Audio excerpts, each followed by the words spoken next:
Blog Talk Radio. Blog Talk Radio.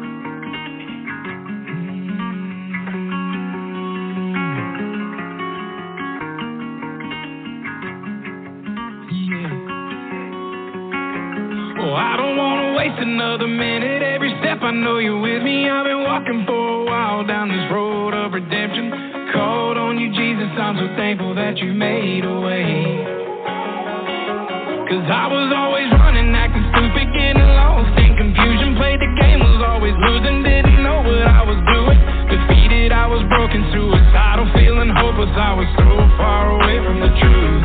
Going 100 miles an hour, there was no speed limit. Had a stone cold heart, wasn't worried about forgiveness. Too focused on myself to hear God's voice calling me home. I thought I'd made too many bad decisions. Thought I made way too many mistakes. I thought I spent too much time worrying about all the things I couldn't change. Thought that I was too far gone from mercy. Thought I'd wasted way too many days. Thought I spent... Alrighty, what's up, y'all? This is Jared Hudson here with Race Safer Fuel Arrestor. That was Redeemed, his new hit song, Another Minute. Watch the music video. Josh Richards is his name. You can look him up on Facebook. He's got a Facebook page. Look up Redeemed Music on Facebook. You can download that song from Amazon Music. I think he may have a store now, I'm not sure. But buy some CDs, buy some merch from him, support his music. I saw him perform at the Outreach at the Beach event a few weeks ago over there in Mississippi, in Gulfport, Mississippi, and he was one of the Christian rappers that got to perform. And he actually came on my Tuesday night show that I do on Cooners Outdoors Ministries, Shooting Straight. He came on and gave his testimony, and it's a pretty powerful testimony, man, how God, brought him to where he's at today. And, he didn't even, he was just a worship leader as of last year at his church. And he wasn't planning on doing nothing else. He was comfortable where he was at. But then Clean Slate Music called him up and said, hey, bro. He's like, he went and did a show at his thing, and his God told me that you're going to be touring the country doing music with me. And he's like, what? He said, no, I'm serious. And he hesitated at first, but then he ended up doing it, and now he's doing music, traveling the country doing music. So shout out to Josh Richards, Clean Slate Music also, Joshua Hutchinson's his name. Awesome Christian rappers. Look up her music, Clean Slate Music, and look up Redeemed music. The song's called Another Minute. So thankful to Josh for letting me play his song to start my show, and at the end of the show, I'll play the full song.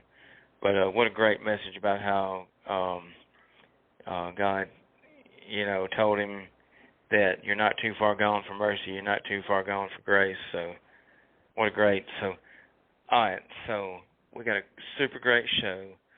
Thank you to my awesome friend Robbie Johns, inventor of the Race Safer Fuel Arrestor. Thank you, Robbie, for getting me hooked up with this. My awesome guest is coming on next.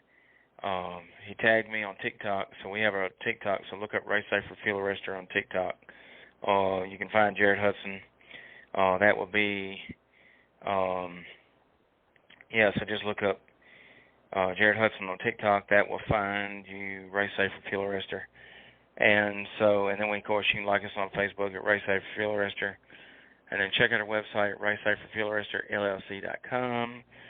And then check out our Bible verses we have on our website. I love this one on our decal I'm looking at. Psalms 4:8. In peace I will lie down and sleep. For you alone, Lord, make me dwell in safety. Man, that just fits my podcast to a T, because this is a safety and racing podcast. And then I put God first, obviously, and what I do. I hope we got a lot of people tuning in. Y'all share this show. Share it. So I'm going to eventually get me a web camera where I can go live on Facebook and live through Blog Talk Radio at the same time. So I'll be live in two places. That way people can interact and comment back and forth. and I love getting comments back and forth. I'm going to read this one other Bible verse on our website here. Isaiah 43:2. Let me scroll back down. Where'd it go? Isaiah 43:2. When you pass through the waters, I will be with you, and through the rivers, they will not overflow you. When you walk through the fire, you will not be scorched, nor will the flame burn you. Man, what a powerful, powerful verse. That describes the fuel arrestor to a T, because we have God as our safety net. So why not let us be your safety net by getting a fuel safety device for your race car? It doesn't matter if you drive a go-kart, super late model, sprint car, asphalt super late model, junior slingshot, lawnmower, racing lawnmower. It doesn't matter. We can make a fuel arrestor to fit your fuel cell, your fuel tank.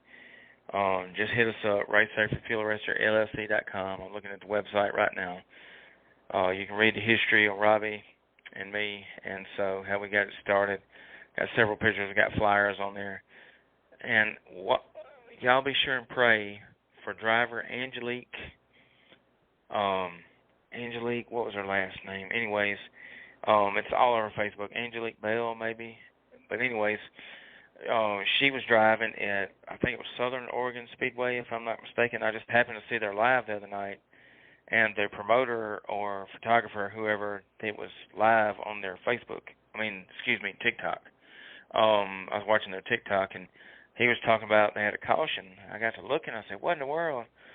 Well, she was racing a local 410 wing sprint car class up there, and she smacked the wall pretty hard in that sprint car. She hit the wall so hard that the car flipped, and the fuel cell just exploded, and she caught fire. She got second, third-degree burns, got sent to the hospital, and I did see an update earlier that they got they had a feeding tube or breathing tube in her, and they got that out, and she was on the uphill swing, but still not doing too good. So y'all be sure and say a prayer for her. Angelique was her name, and I can't remember the last name. I'll have to go find the post.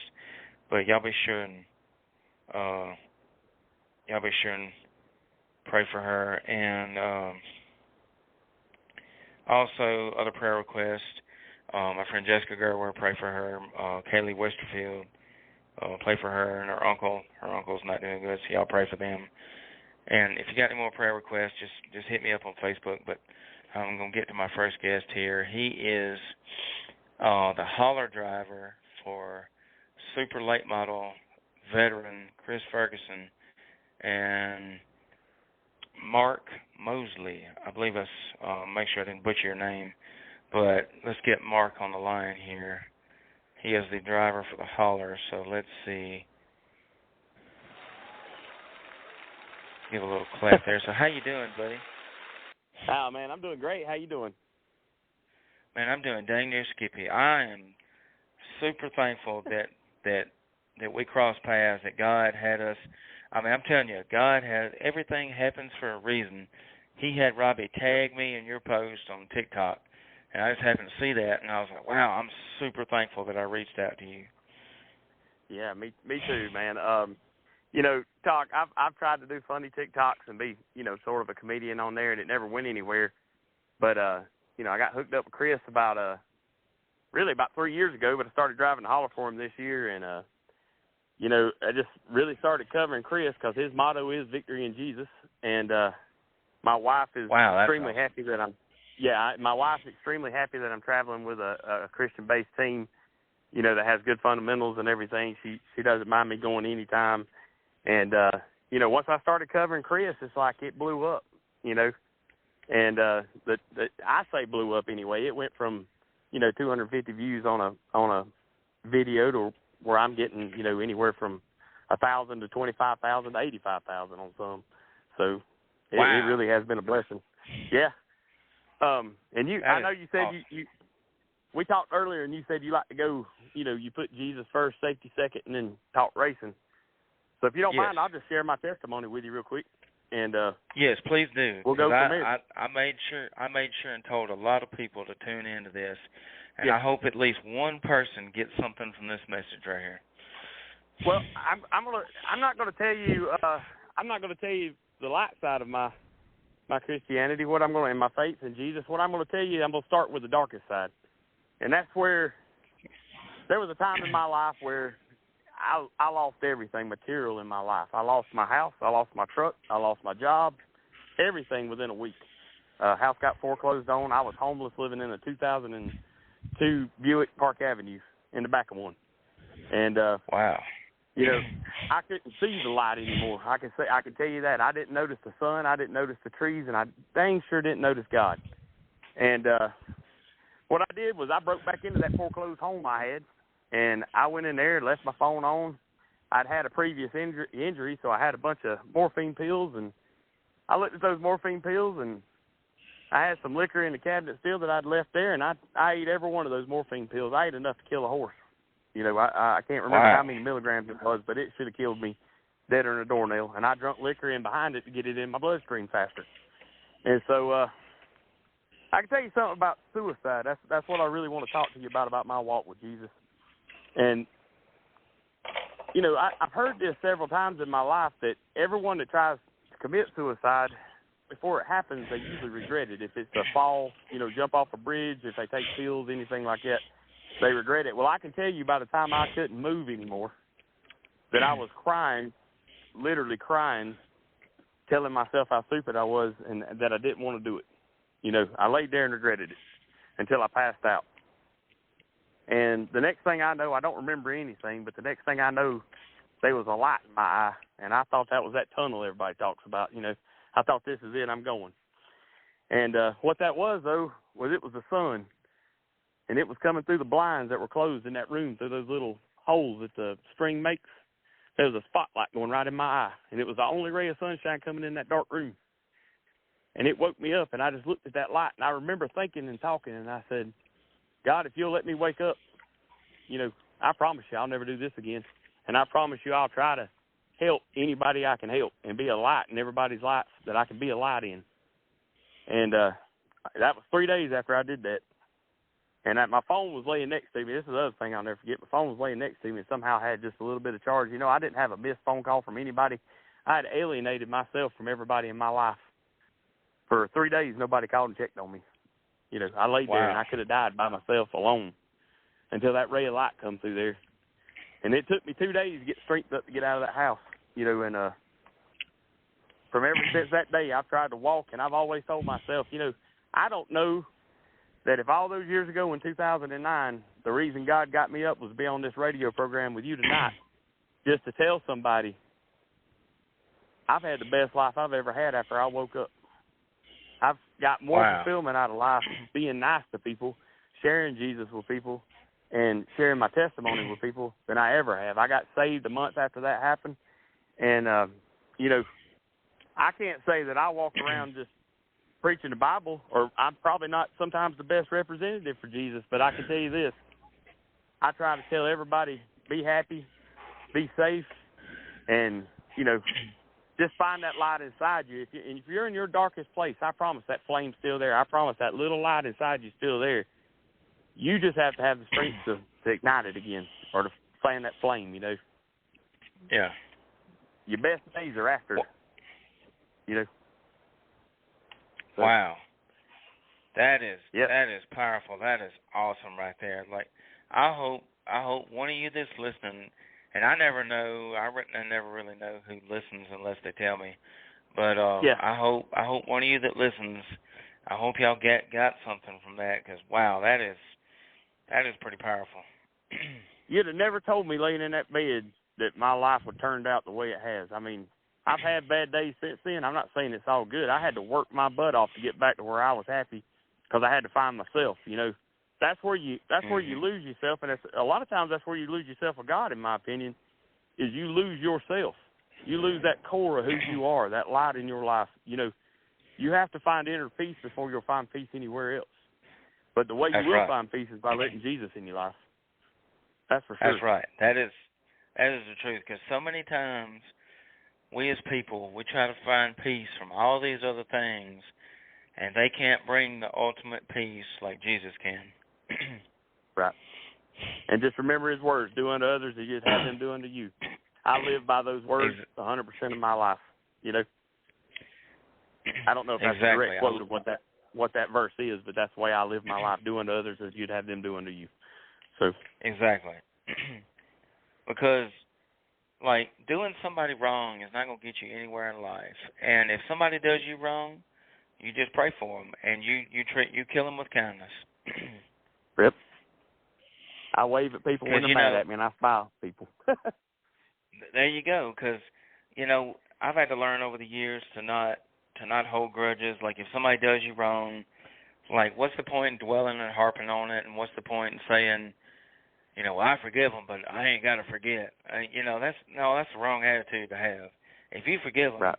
You totally forgive them. That's gone. It's done with. Leave it at the altar. Leave it be. Because if you truly forgive somebody, you're not going to say something stupid like, you know, like, oh, well, I ain't got to forget, you know. Well, if you can't forget, you're living with that demon inside you until you do. You know, you got to let all that out. You know what I'm saying? Exactly. So. And, you know, like, so I'll tell you a case in point. So I listen to a lot of Christian rap music and Christian rock music, and I went to this event a few weeks ago. Me and my buddy Cliff and his wife, or future wife, went to, and it's called Outreach at the Beach, and it was done in Gulfport, Mississippi. And I've never been to Gulfport before, but it was a little over a 2-hour drive. It was worth the drive. It was right there on the harbor, and this Christian rap artist, his name is Joshua Hutchinson, but his artist name is Clean Slate Music. And he lives over in Gulfport, so he put this event on, and they had this outdoor pavilion there at the harbor where all the ships, like all their shrimping boats and people's yachts and stuff, they dock, and so that was kind of neat. So they had it out in the wide open right beside the beach, and it was just, they had a car show that morning. Then it was all day of nothing but Christian music artists performing all day. It was 2 bands, and the rest of them were Christian rap artists, and it was just like Jesus, Jesus, Jesus all day long. And one of the things that really touched me was there's this Christian rapper. His name is Brian Trejo, and he goes by Brian T, and he was the headliner. And he's a Hispanic Christian rapper. And he got up there, and he did 4 songs only, even though he was a headliner. Usually you think the headliner is going to do like 6, 7 songs. No, he just did 4.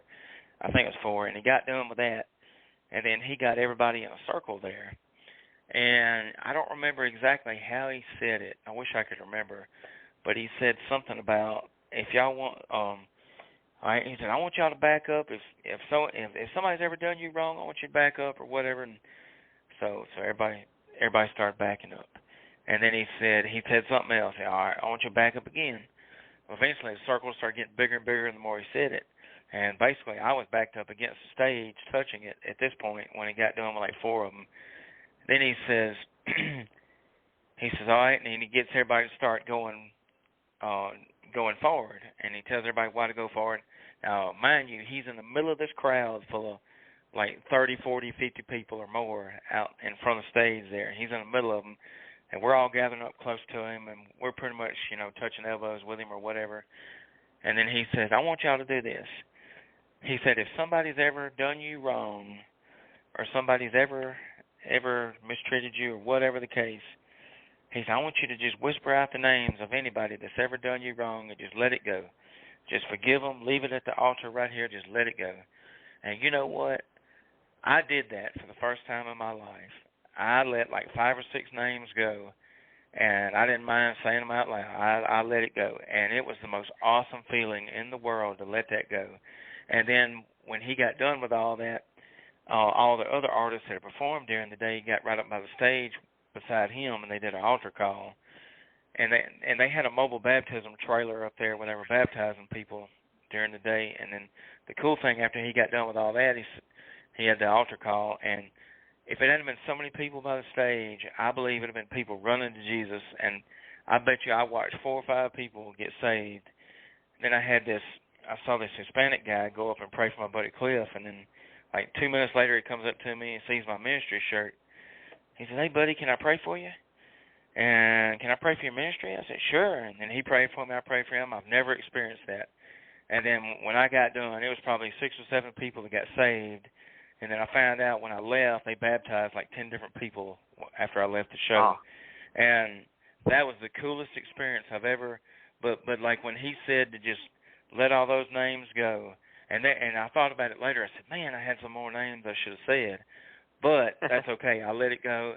It was a freeing moment. And if anybody's ever done you wrong, I just leave it at the altar, give it to God. Oh, yeah, definitely. And, that's one of the things I love about Chris is when we go to the track, Chris will get up there with the Racetrack Ministries, and he'll share a testimony and pray. And, sometimes he even leads it. And that's just that's a blessing, and there's the stands are pretty full when they do those type of things. And that's, as bad of a rap as sometimes dirt track gets, it really, I mean, you see a lot of the team members go out there, and you see, fans that have showed up for the Racetrack Ministry. It really is heartwarming to know how much God is still in dirt track, is still in the people that watch dirt track and follow dirt track. It really is warming to see that. And I'm proud of you for this ministry. This is awesome. I mean, the more we got in it, the better we are. Yeah. So. Amen.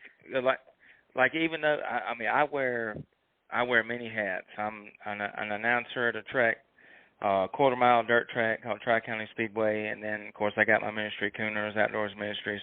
Then I do the racing podcast, and then Wednesday nights I do with Jason, the guy that owns a radio station I work with. We do a show called the Three Wise Men podcast where we just talk Jesus, and every chance I get, I love talking Jesus. I just do it. And Jason said something the other night. He's like, he told me, he said, me and Mitchell can't be on Wednesday night. He's like, you want to just cancel and we'll just pick it back up next week, or you can do it. You and John can do it. And I told him, I said, shoot, I'm going to do it. And that's right. And so he said, and he told me, he said, well, because I told him that I want to do a live on the air program on the radio station where I play Christian rock music and then interview artists. And then he said, and then I've been telling him that for a while that I want to do that. And then he said something the other day when he said he couldn't be on the podcast Wednesday, and I told him something, and he said, you know what? He said, I believe you would do this every day if you could. Mm-hmm. I said, yeah, I probably would, no breaks. Right. ain't no problem with that though. If that's what he's leading you, I had to pray before I came on the radio or come on the show with you because I told my wife, I said, I don't know what I'm going to say, and she said, well, God will put it on your heart, exactly what to say, and that really, we spoke earlier about my suicide attempt, but it really laid it on my heart to let somebody know that I honestly believe I woke up in 2009. I don't know who I've touched since then sharing my story, but it could be tonight that it helps somebody. You never know. Oh, man. You never know when that's going to happen. Yeah, you never know. You never know why he woke me back up. I don't know why he saved me that night or that day, but it could be for tonight. So who knows, That's share right. as much and as you can. Share your testimony as much as you can, because it might be the day. Your whole life might have come to this day and this moment to share your testimony to the right person. Hey, that's a good point. So Tuesday night, I'll have to send you some music. So Tuesday night, I had on my ministry show I'm on episode 46. And it's called Shooting Straight, and so me and a guy I become friends with named Aaron Stonehawker, he's got a ministry up north where he lives called Light the Fire Outdoors, where he goes out and just tries to light the fire and tell people about Jesus in the outdoors. And so me and him were talking one day, and we come up with the name Shooting Straight, aiming towards Jesus. And then I got the Bible verse, and so my friend Ron Southern, he's the announcer at Hattiesburg Speedway in Mississippi, and he always does my logos, and he designed my logo for me. So I got to give him a shout out because he's got a ministry called Racing Towards Jesus Ministries. And then if y'all are on Facebook, go like his ministry. But and then so Tuesday night I had Greg Minier. I think that, and I'm probably butchering his last name, but it's Minier, so that's how I say it. But anyways, he's the lead singer for the Christian rock band or Christian metal band, the Applehead. And they just released a new album called Light Side of the Apple. And he came on and shared his testimony about drug addiction. And he talked about in 2001, he was doing drugs pretty bad, and I forgot which ones it was. But anyways, he was doing drugs pretty bad, and he talked about how he almost died or something. I can't remember the exact story. I'd have to go back and rewatch it. But he talked about how basically he had a wake-up call because he was going to lose his family, his wife, his whole kids, everybody's about to leave. And he said how God woke him up and said, hey, son, and so now it woke him up and got him back on the straight path. He got rid of drugs, got rid of all that stuff, and now he's sharing his testimony through awesome music. And then he was telling me, he's like, yeah, we're looking for a drummer for our band. And I said, well, that's going to come. And he's like, they got everybody but a drummer. So if anybody's listening and you're a drummer and you want to play some Christian music, then look up Applehead on Facebook. But anyways, so it was just cool for him to come share his testimony about getting off of drugs, because his story was similar to yours, and so I'm very thankful that both of y'all, that God pulled y'all through that, because like I told him, I said everything, because I've always believed that everything happens for a reason, and I'm super thankful that he got to come on, and super thankful you got to come on tonight to just further share to people, because who knows who ends up listening to this that says, you know what? Wow, that is me. I'm going through that exact same thing. I don't need to go through that. I need to let go and let God. Right, that's exactly right. Just follow that light, and he'll give you the strength to get out of it. I promise you. And then what's awesome about it, for me anyway, is my whole life I've never stopped and watched the sunset or sunrise. I've never sat and watched a bird. I've never, I was shot out of a gun. I was a bullet shot out of a gun. Now, I never did drugs, but I was just a bullet shot out of a gun. And, I take time now. I might leave for work 15, 20 minutes early, and if I know there's a little boat ramp on the way to work or, anything like that, I'll stop and just sit on the back of my tailgate and have 15 minutes by myself talking, just talking to God. Wow, that's awesome. And it's stuff I just never thought to do before, and I've found a peace now that allows me to do it, So I enjoy it a lot. It's amazing. It's amazing that the things that we do to take time to thank God, and to just pray, whatever. So this is what I do, and I don't know if my awesome buddy Adam Monahan is listening. If he is, shout out to Adam Monahan. He's a really awesome friend of mine. But anyways, so I was telling Adam, I've been telling Adam this for a while, and then he told me the other day what he does. And so, if I'm somewhere and I see an ambulance go down the road, or if I'm on Facebook and I see somebody that posts that they need prayers, it drives me nuts if I see an ambulance or a post that needs prayers, because I have to stop what I'm doing and pray. And I have to pray, say, hey, this person needs prayers, because if I don't, I know I'll forget. I just know how I roll. So I every time I see an ambulance, I stop, and I stop whatever I'm doing. If I'm driving, I turn my music down, pray for them, whatever. I pray for the ambulance driver, whatever. And then Adam was telling me the other day, he's like, man, I done got to where I do that now since you told me that. And I was like, man, that is so cool, because, that, just something as small as that. You sound like my wife. My wife does that. She stops and prays for an ambulance every time she sees one, or especially a wreck or anything like that. And I think I told you earlier, my wife is another reason that I found peace. I mean, I'm not saying you need anybody. You got to find peace yourself before you can find peace in somebody else. In your marriage and everything else, you really got to have your head on straight for a marriage. But God brought this woman into my life, and like I told you earlier, she just finished the Bible and read all the way through it. Said that she learned things that she hadn't learned in church. That He laid certain things on her heart and taught her through the Bible, and if it helps anybody that's willing to do that, it's really hard to read the Bible straight through. It really is. She found, I can't tell you what podcast she listened to, but she listened to some podcast that basically they read the Bible while she drove to work. She has an hour drive to work. She listened to that every day, and then would go back and reread what she heard on the way to work at lunch. And she enjoyed that so much, and she went from cover to cover in the Bible in about a month. Wow. So if you need help awesome. reading the Bible, that's a good way to do it. That worked for her, And so that might be another suggestion out there for somebody. Find you a good podcast and just read the Bible and listen to that on your drive to work. Don't, listen to whatever you want to, but that was pretty good for her. That is awesome. So do you watch Duck Dynasty? I used to watch Duck Dynasty. I haven't watched it in a while, but yeah, I used to watch it. So I'm a super huge fan of theirs. Like, I've seen every season. I'm trying to collect them all on DVD, but I'm such a big fan of theirs that 3 years ago, they started a podcast called The Duck Call Room.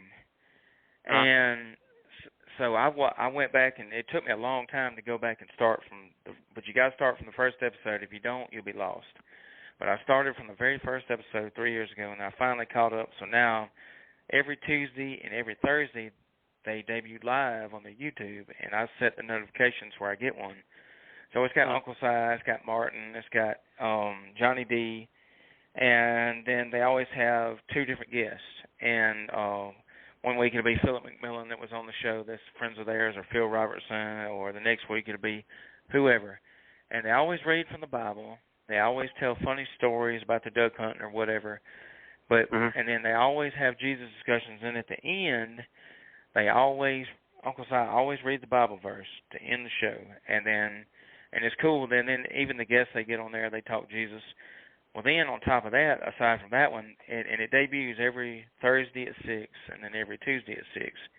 Then they got another podcast they do that's been going on a little bit longer, and it's on Phil Robertson's YouTube. So you can go to look up Duck Call Room, and they got their own YouTube, and then go to Phil Robertson, the Duck Commander, and he's got a podcast he does called Unashamed. And it's him, it's Jace, his son, and then Al, the one that used to be a preacher full-time, and Al's a retired preacher.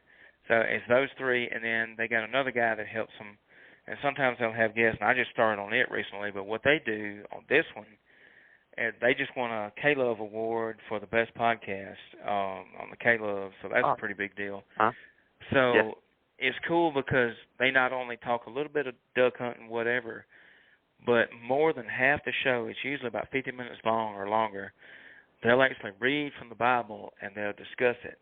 And Al, being a former preacher, he kind of leads a lot of it, and then Jace will go in there, and then Phil grabs his Bible and reads from it, and I just love that kind of stuff. Like, I done got addicted to that, just listening to them read from the Bible, because I get more out of that watching them than I would actually trying to, and I'm not the best reader in the world as far as reading, but I love listening and seeing. Oh, yeah, definitely. I think I've seen some clips of that on TikTok where they're talking about Phil's in his darkest place. Is that the one where they're talking about Phil's in his place, and he's run off his wife and run off his kids, and we're living like a wild man out in the woods? Yes.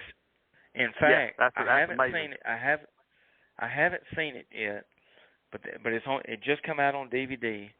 So they've been talking about it on the Duck Call Room for a while. They got a movie.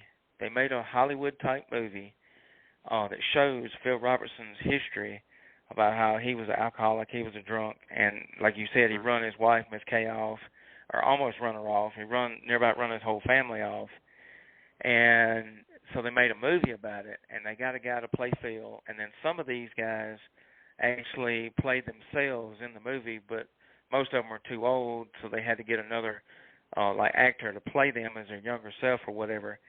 And they said it was such a good movie that Phil Robertson started crying after he watched the premiere. And they said that was a hard thing to do. So, I hadn't seen it, but they said if it don't touch you, there's something wrong. But one of the stories they tell about that is that Phil was actually, he was in a bar, and he was drunk. And his wife, Miss Kay, was about to leave him. Well, they sent his preacher in. I can't remember his name, but the preacher told him, he said, I'm finna go find Phil. And they told him where he was at so-and-so bar. And I wish I could remember the preacher's name. But anyways, he went in that bar amongst all these people that were drinking and doing all these horrible things, whatever. He went in there and basically had a come to Jesus meeting with Phil Robertson. And Phil said if it wasn't for that preacher having the boldness to go up in that bar, which preachers usually don't go in, he said that preacher went in there and just basically hellfire and brimstone and said, hey, you need to wake up, son. And it woke him up. And ever since he got saved, it took him a little bit to, get through all the processes of saving and all that. Once he did, he said you wouldn't believe it. And I've actually seen Phil preach live before, but I didn't get to meet him. But when he does a sermon now, it's with duck calls, a camouflage Bible, and gloves. Is how he does his sermon. Yeah. And they said you wouldn't believe that the man that he became, and now thousands of people have been led to Christ because of him. Right. And I want to make a point of what you just said about in reference to that preacher. You know, in my point of view, Jesus, every one of his disciples was a sinner. They wasn't living the way, you know, they should have. And, yes. And if, as a Christian, I don't think that you should ever be scared to go into somewhere like a bar. I don't think you should be scared to be seen in there because, you know, those are the people, and just because you go in a bar don't mean you can drink. What I'm saying is go in that bar where they're drinking and show them that you can have a good time without that alcohol. You know, yeah, there you go. Go in there and be, you know, do unto others as you'd have them do unto you. Go in there and be an example instead of going in and being and putting them down or making them feel bad about what they're doing.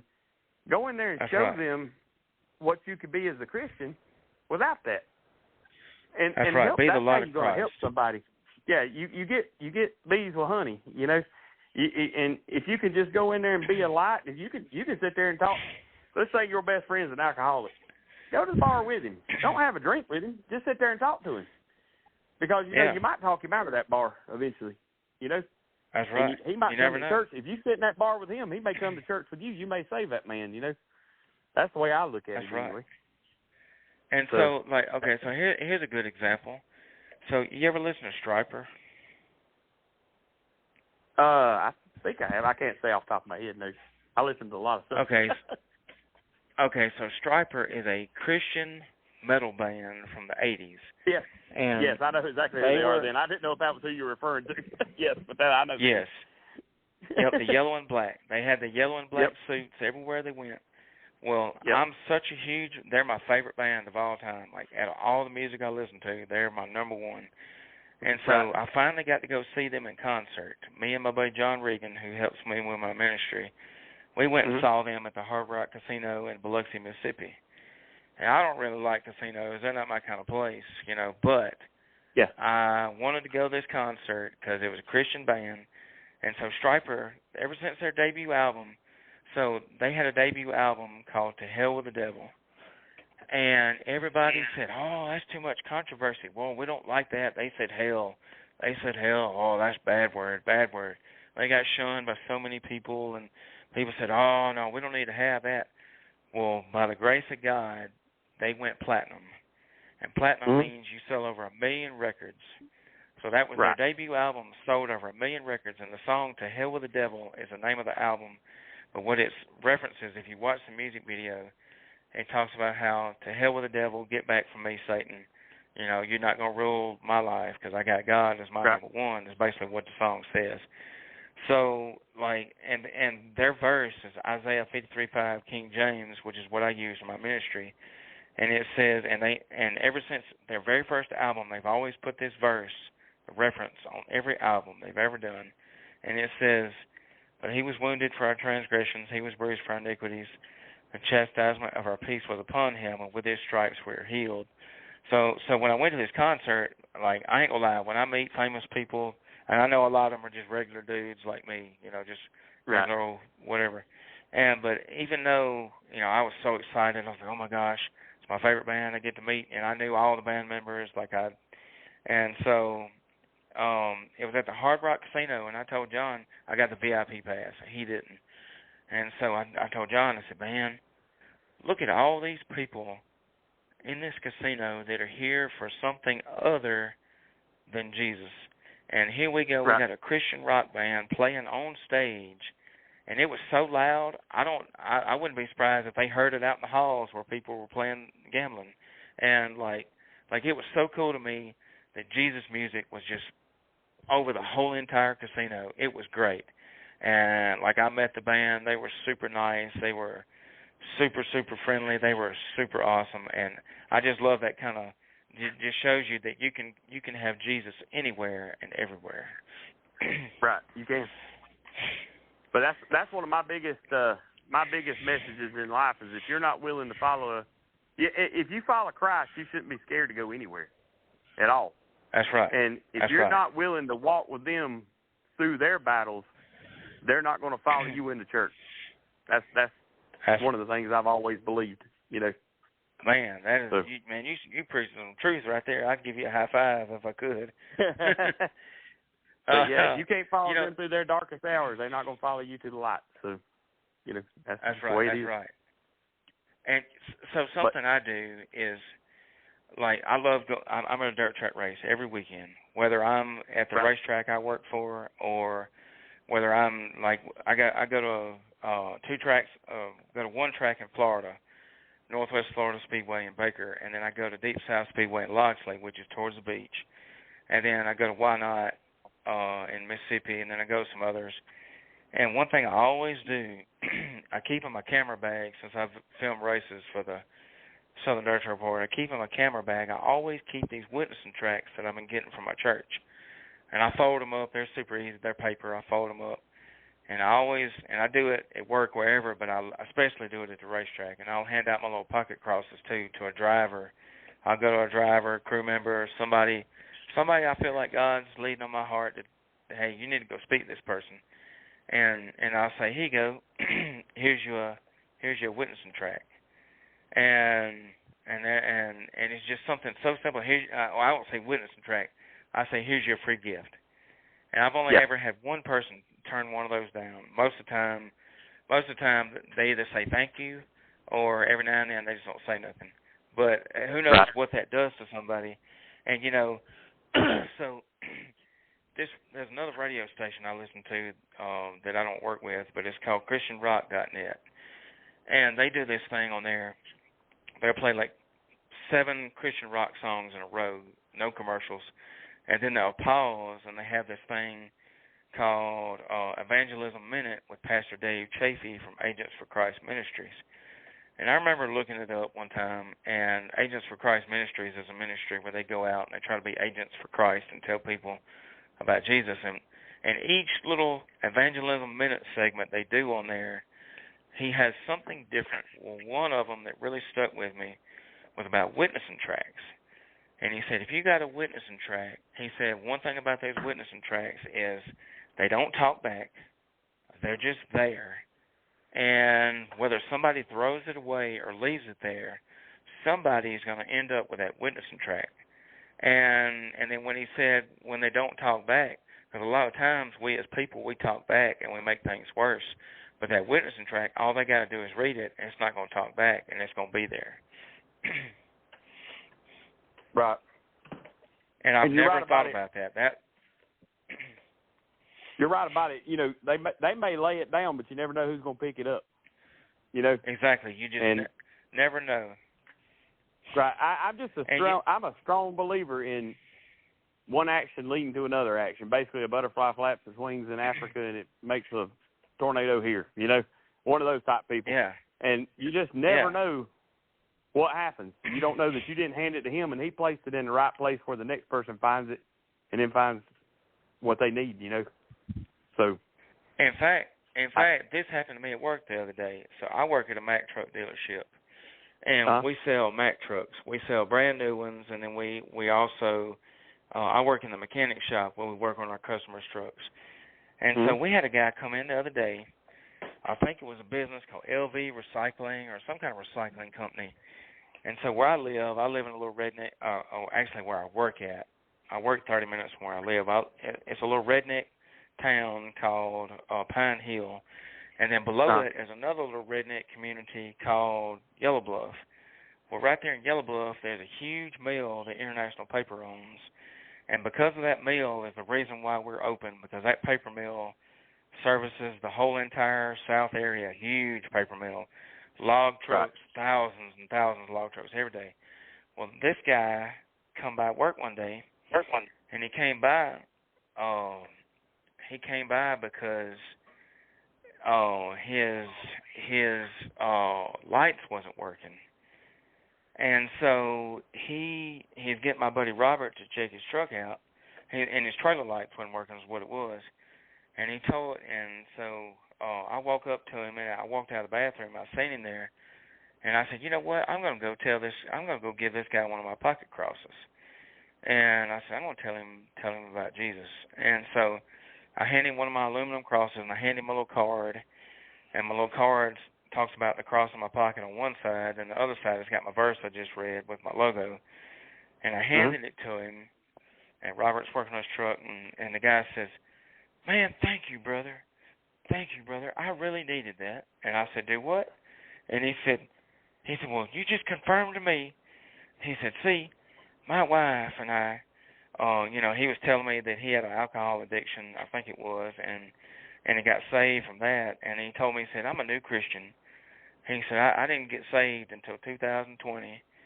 And he said, I'm a fairly new Christian. And then he said, here lately I told my wife that I wanted to be a deacon in my church. And he said, I signed up to be a deacon, and you've given me this pocket cross here as a sign from God that I'm supposed to be the deacon of my church, one of my deacons. That's awesome. And he just kept thanking me. And then he said, now this is what's crazy. So Robert's checking out his truck, checking his trailer lights, and his trailer lights were working. And the guy said, well, as soon as I left the mill up there, I seen these two guys across the road, across the street over there. They were trying to push a vehicle up on a trailer, and I just knew I had to stop and help them. He said, I stopped and I helped them push that vehicle in that trailer. I got back in my truck, and my trailer lights were messing up. And he said, I put a fuse, and I guess it fixed it. And he said, I put a fuse in there, and so then I drove straight up here to see if y'all could find out what's wrong with it.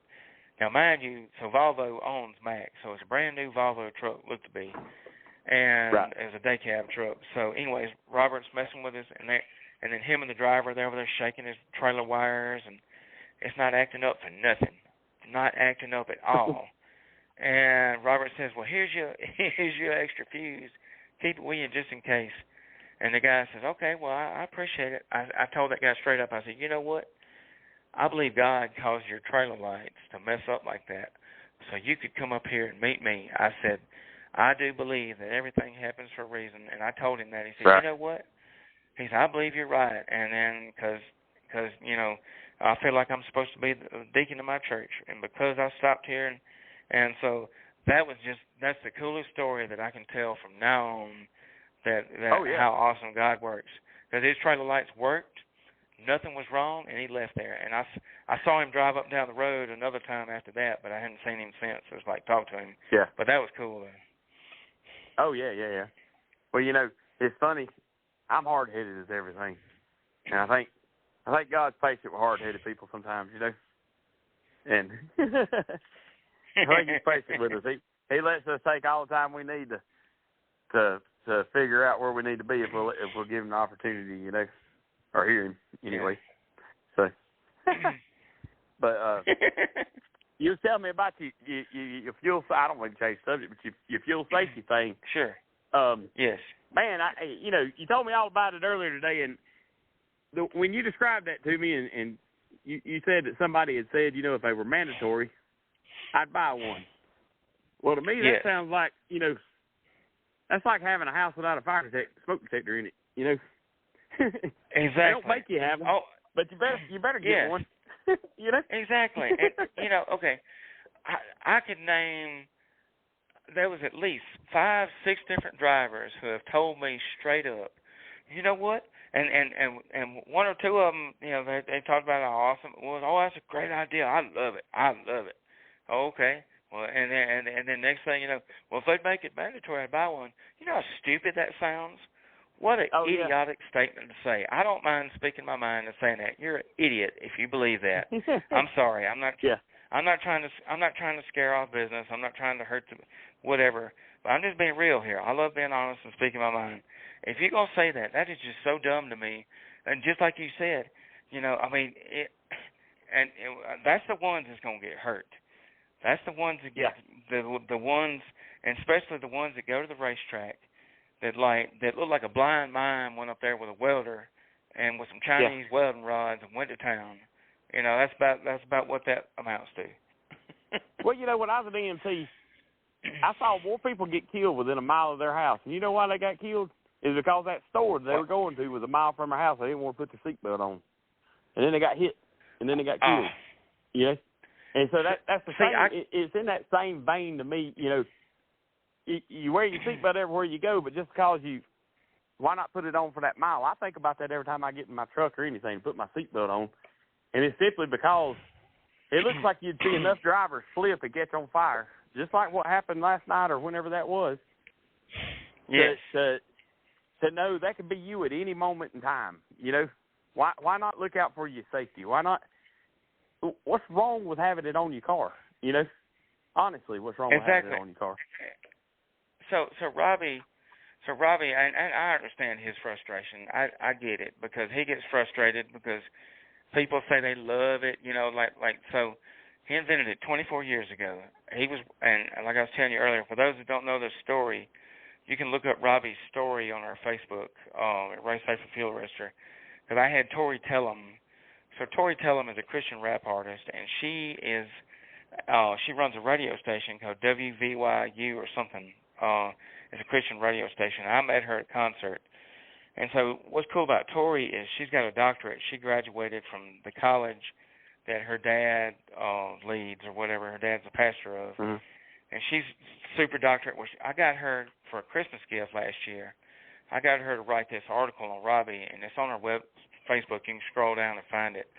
She wrote this professional article that tells his story of, so 2001, he was working for Rick Crawford, and he also worked with, it wasn't Safety Clean, it was one of the other NASCAR groups that sold race car parts to all the teams. And he was working for Rick Crawford that day in his pits, and Jeffrey Bodine got in a wreck, and you can watch the replay. It's all over YouTube. It's scary. Even to this day, it scares my mule.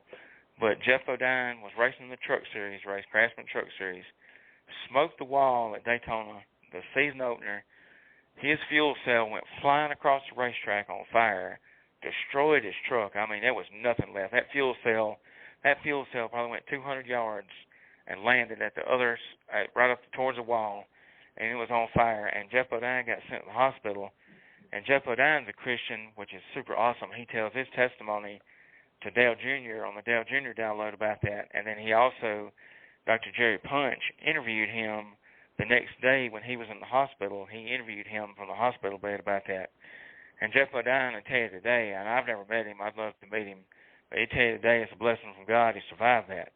I would love to somehow meet him and show him this fuel arrestor. But anyways, so Robbie said he was coming home from the race that day. He said, I need to come up with something that's going to help these drivers, help prevent them from a fuel fire. And then, boom, he come up with this idea of Race Safe for Fuel Arrestor. Well, all these years go by, and, you know, like he showed it to everybody in NASCAR. He showed it to Humpy Wheeler. Humpy Wheeler thought it was awesome. He showed it to all the big wigs, and Humpy Wheeler said, you need to go see so-and-so, so-and-so, and he thought it was awesome. Well, everybody said they loved it, but nobody bought one. Nobody said. And then he said, when NASCAR wanted, it was some astronomical amount of money, they wanted to test it before they would buy it. Well, he got one in the hands of NASCAR legend Jimmy Spencer, Mr. Excitement. And Jimmy Spencer put one on his Busch Series car and won the race with it in the Busch Series. It was, he won it at Darlington, I believe. Is it Darlington or Bristol? One of the two, maybe Bristol. And anyway, so Jimmy Spencer, when we got a picture of that one on our Facebook, and Jimmy Spencer loved it, thought it was awesome, but apparently they thought it was illegal. NASCAR thought it was illegal, whatever. And I think that was the story. Robbie could tell you better.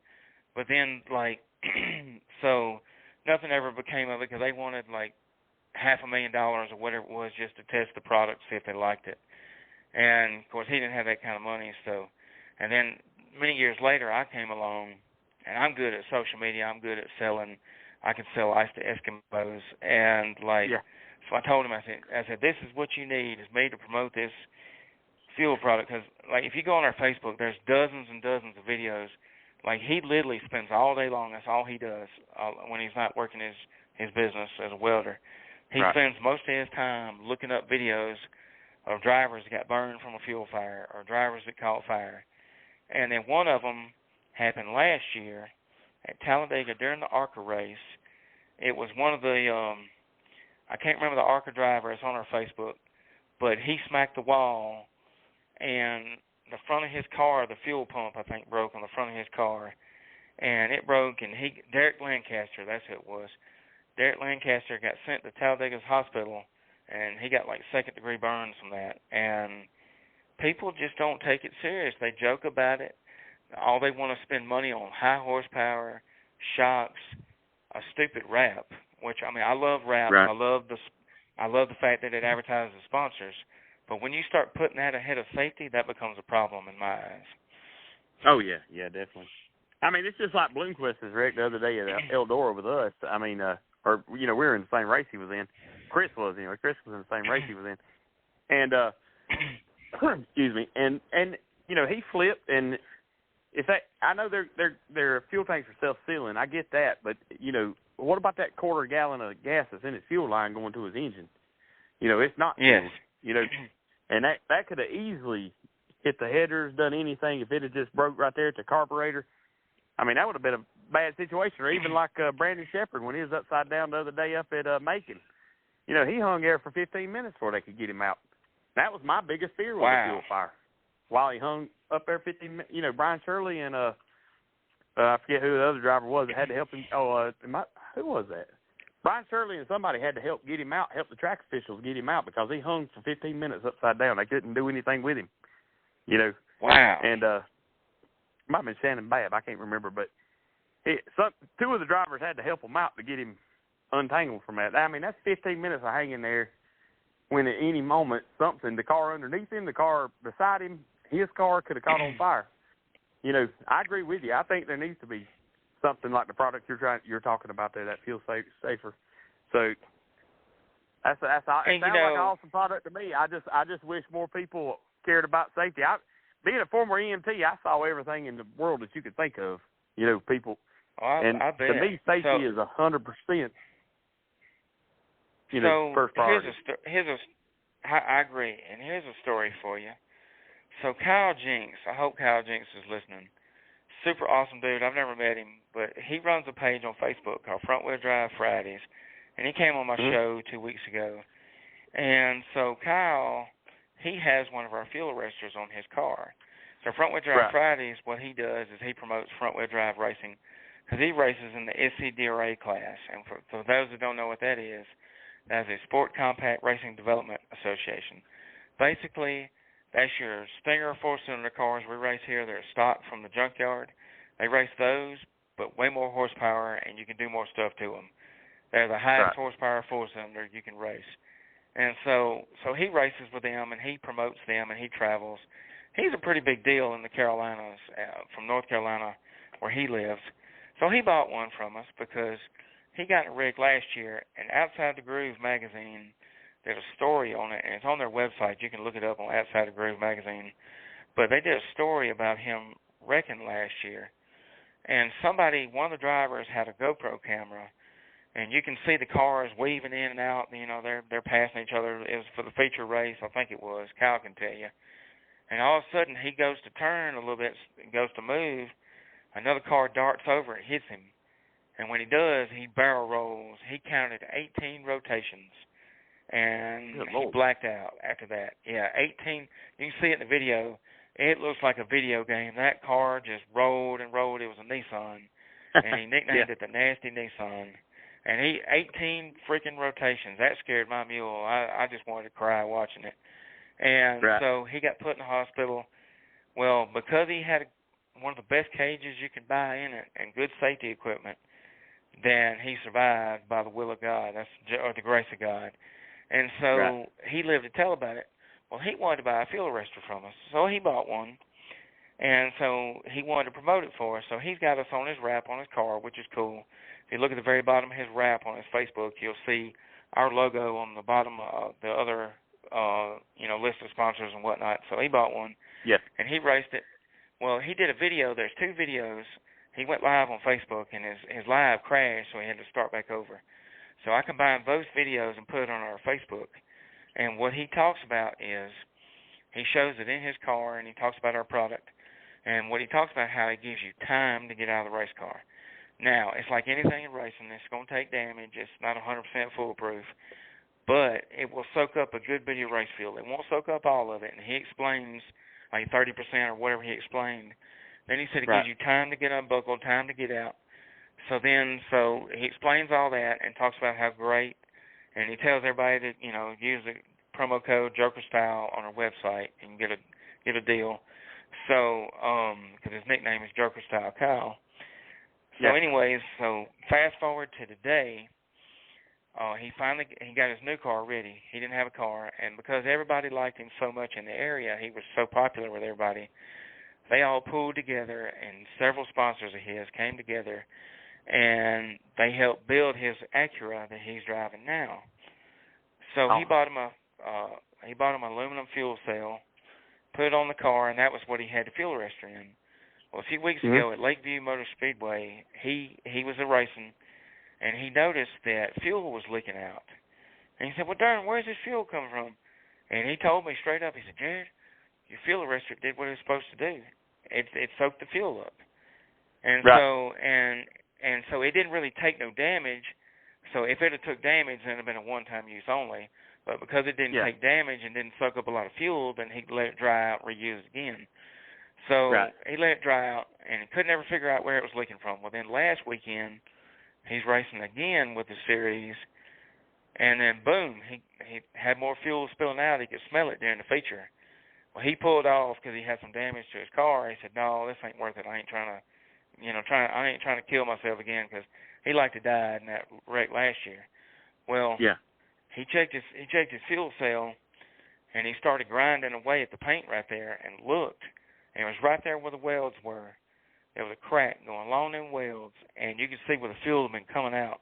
And it did its job again. For the second time, it soaked up that race fuel. Well, he made a post about it on his Facebook and talked about how, say, hey, I really believe this product, it worked for me.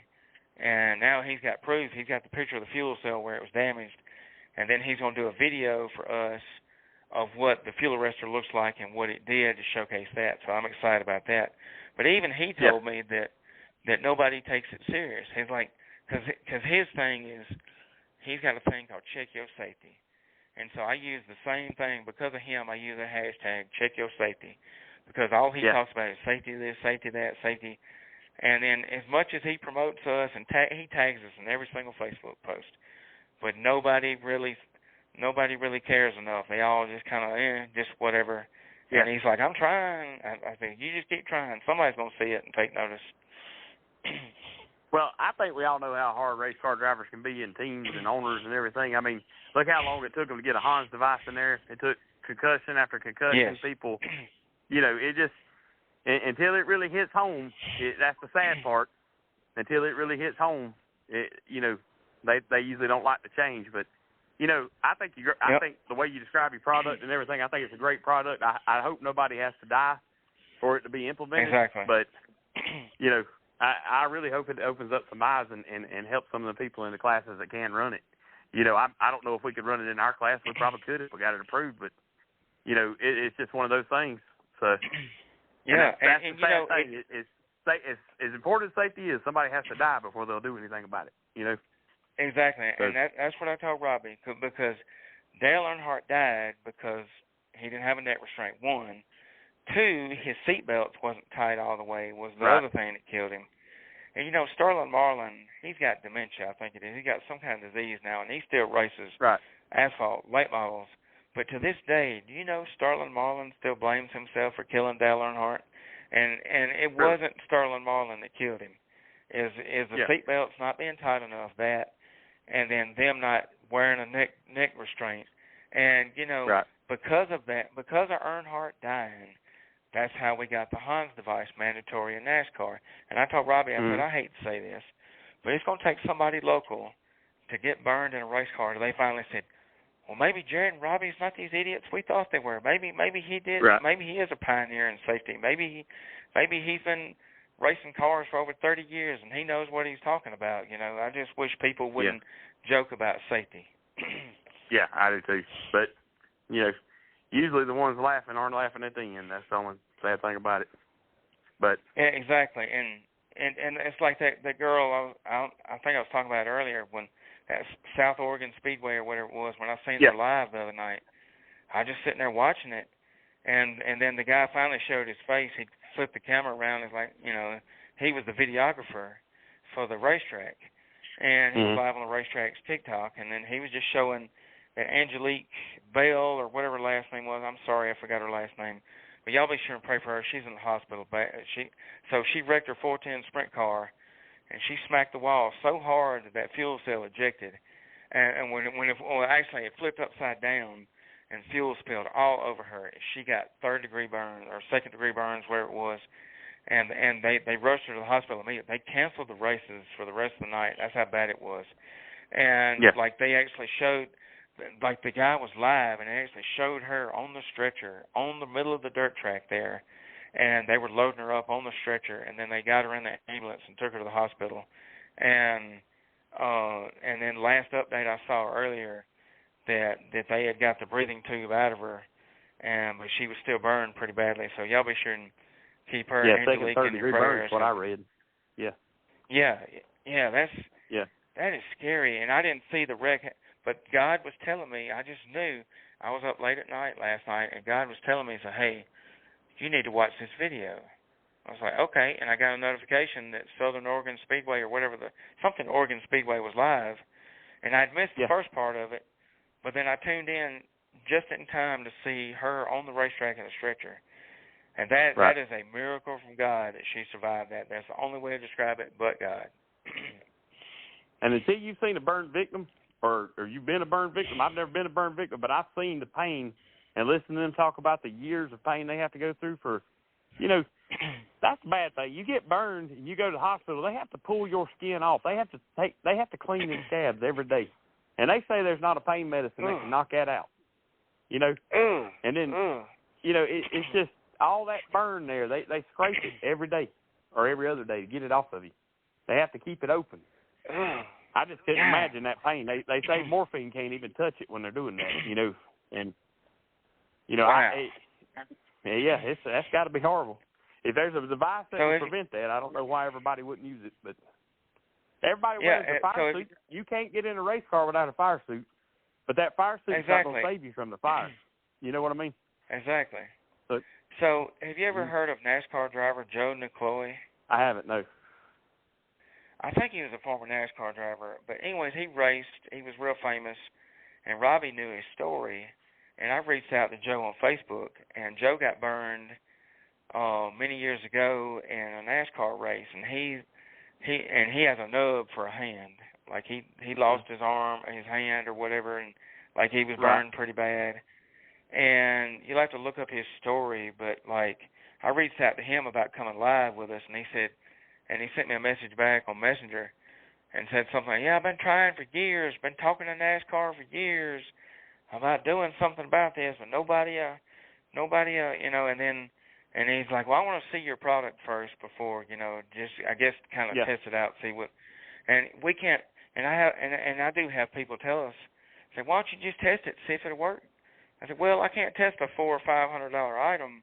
Because then we're out of that money. We're just a small organization. We can't just If we had a bigger budget, then we could just destroy one and just show what it does. And but now, and then another thing too is, so last year Deep South Speedway, I was videoing the races, and I seen a driver. His name is Kevin Saucier. He drives the factory stock class, and I seen a huge fireball explode in his car. And I ain't never met him before until that night because he don't live near there. So he was from out of town, Mississippi, racing with us.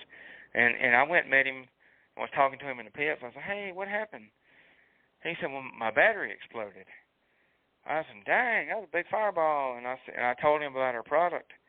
And I said, hey, we make one that fits around your battery to keep your battery from exploding because not everybody can afford those $300 or $400, gel six-pack batteries, those Optimus. So a lot of people have your standard auto parts store battery. And that's what he had, and it exploded. And he could have got battery acid all over him.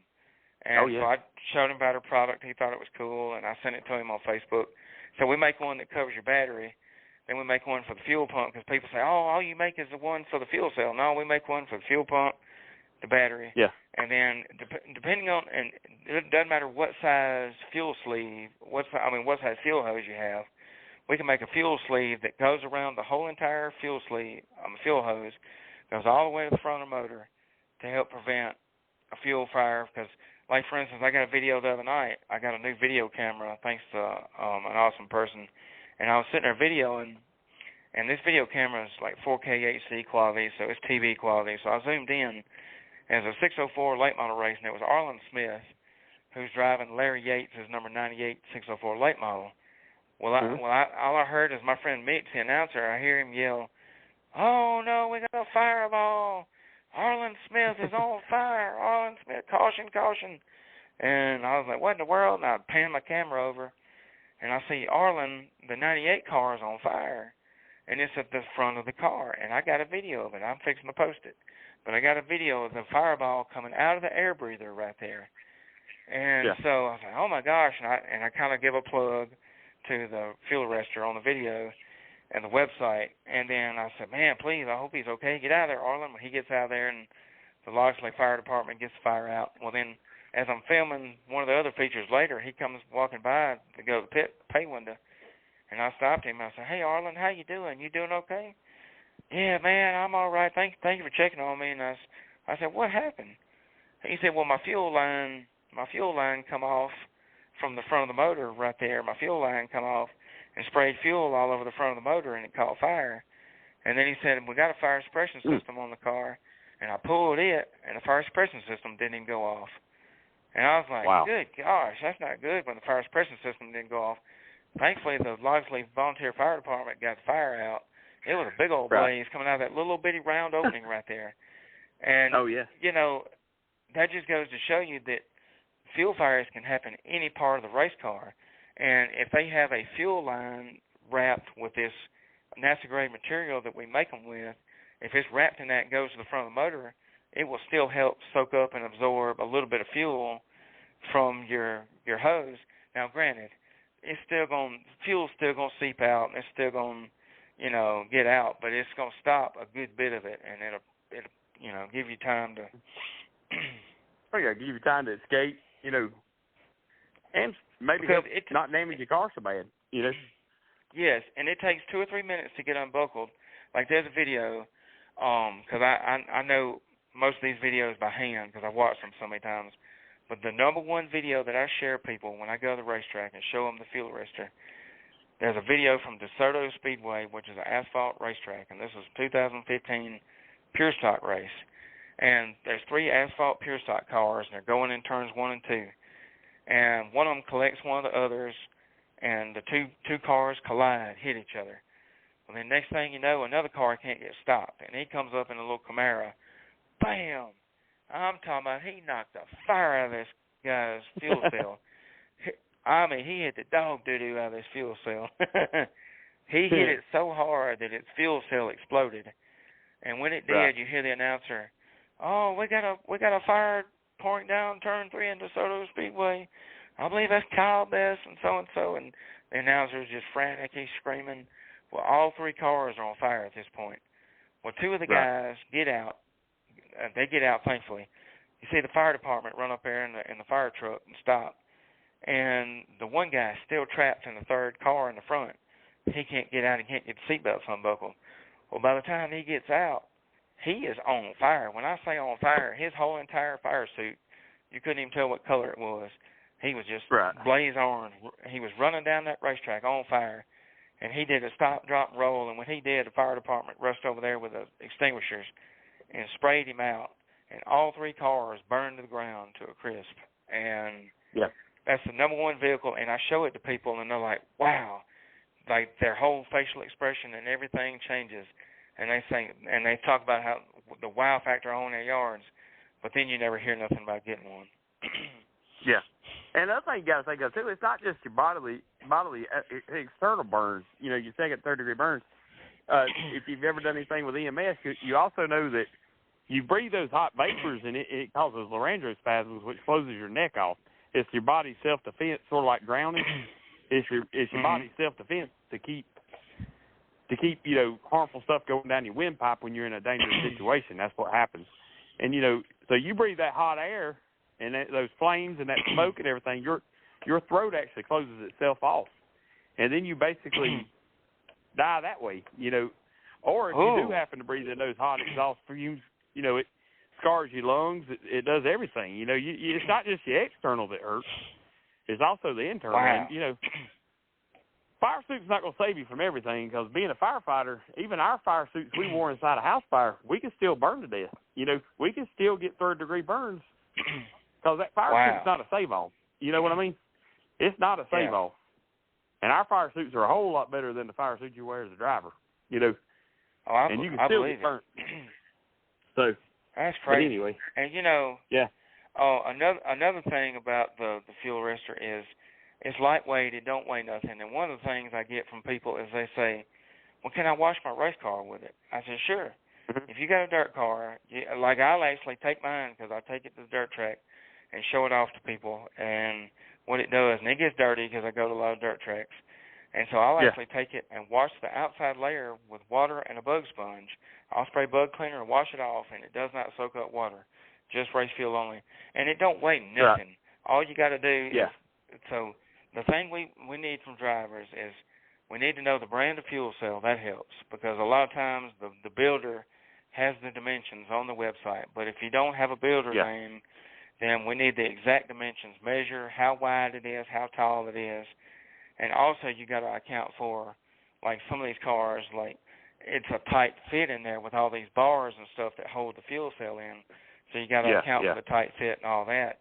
And it don't weigh nothing. It weighs less than a pound or however much it weighs. And then it's thin. It's not real thick, so it'll slide in just about anywhere. So right.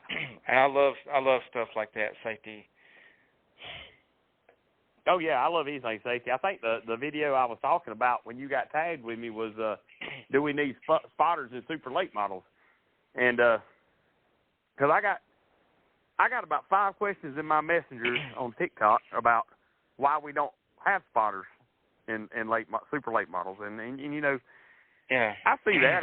I don't know. I mean, but they are moving fast. Things happen fast in dirt, but they happen fast on asphalt too, and they allow them.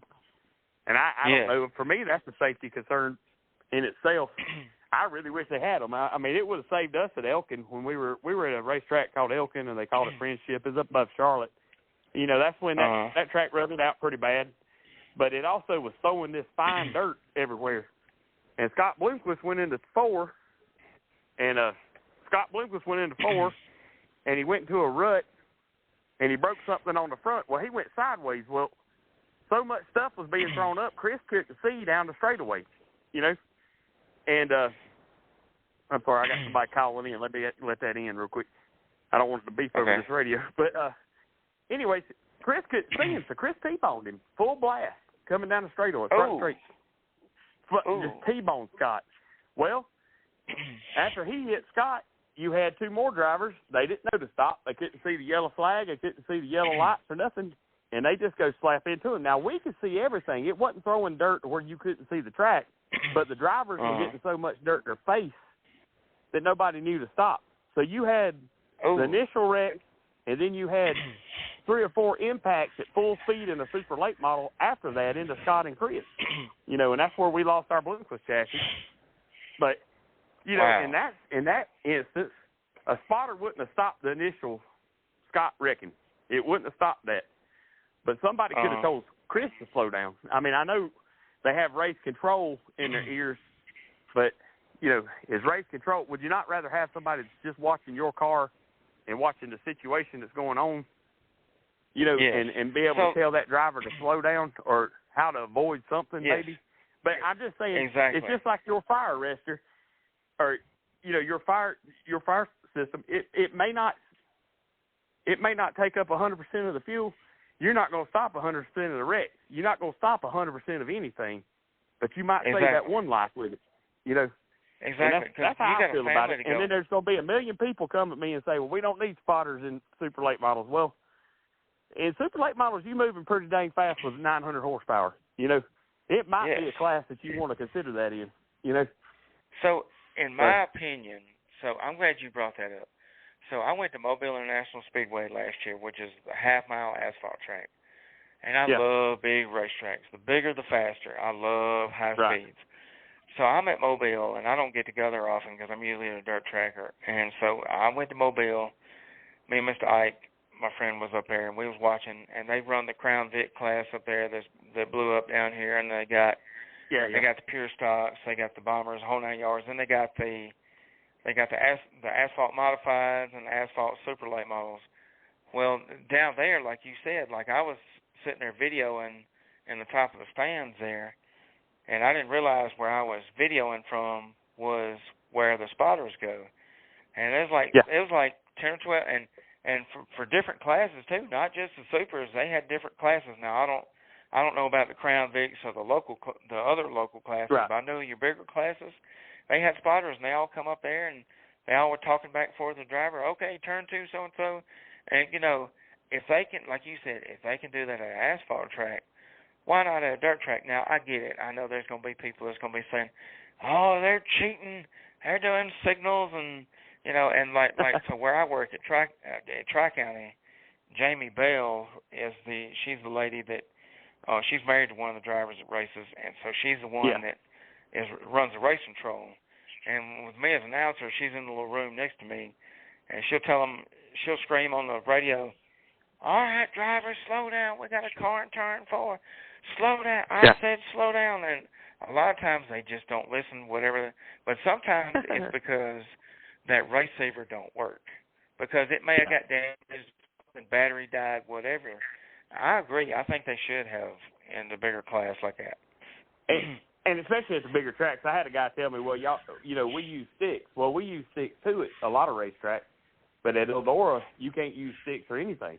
That driver's out there without a rearview mirror. Yeah, Eldora doesn't allow sticks.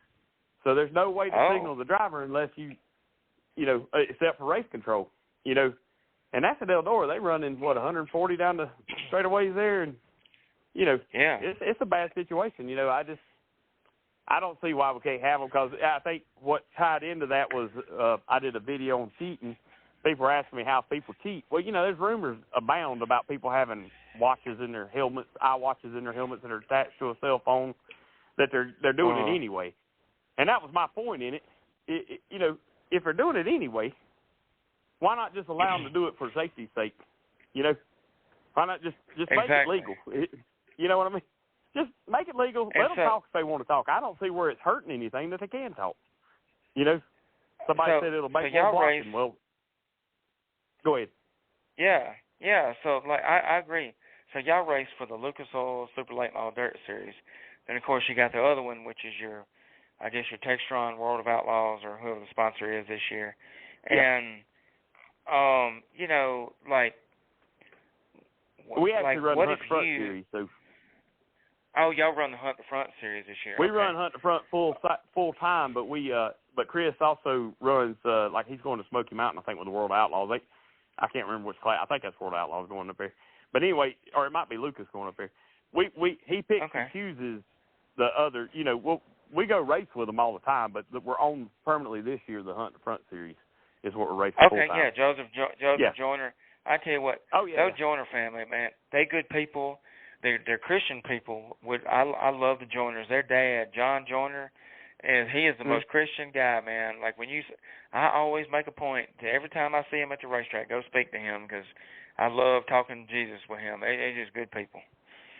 Well, it goes to show that good people get rewarded, because, man, they have been rewarded. They've worked their butts off and done everything they needed to do, but, that Kubota corporate sponsorship coming into super late models finally. Because, I mean, if you look at the analytics on it, national level super late models, we're surpassing NASCAR viewership right now. I mean, it's getting that big. Yeah, between the drivers sharing stuff and the streams right now, I mean, per weekend we're reaching NASCAR levels.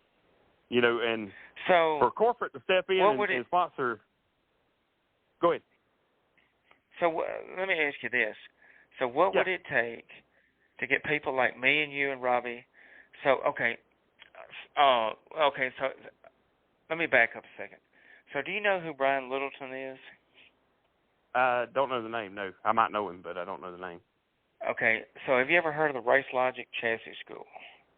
Yeah, I have.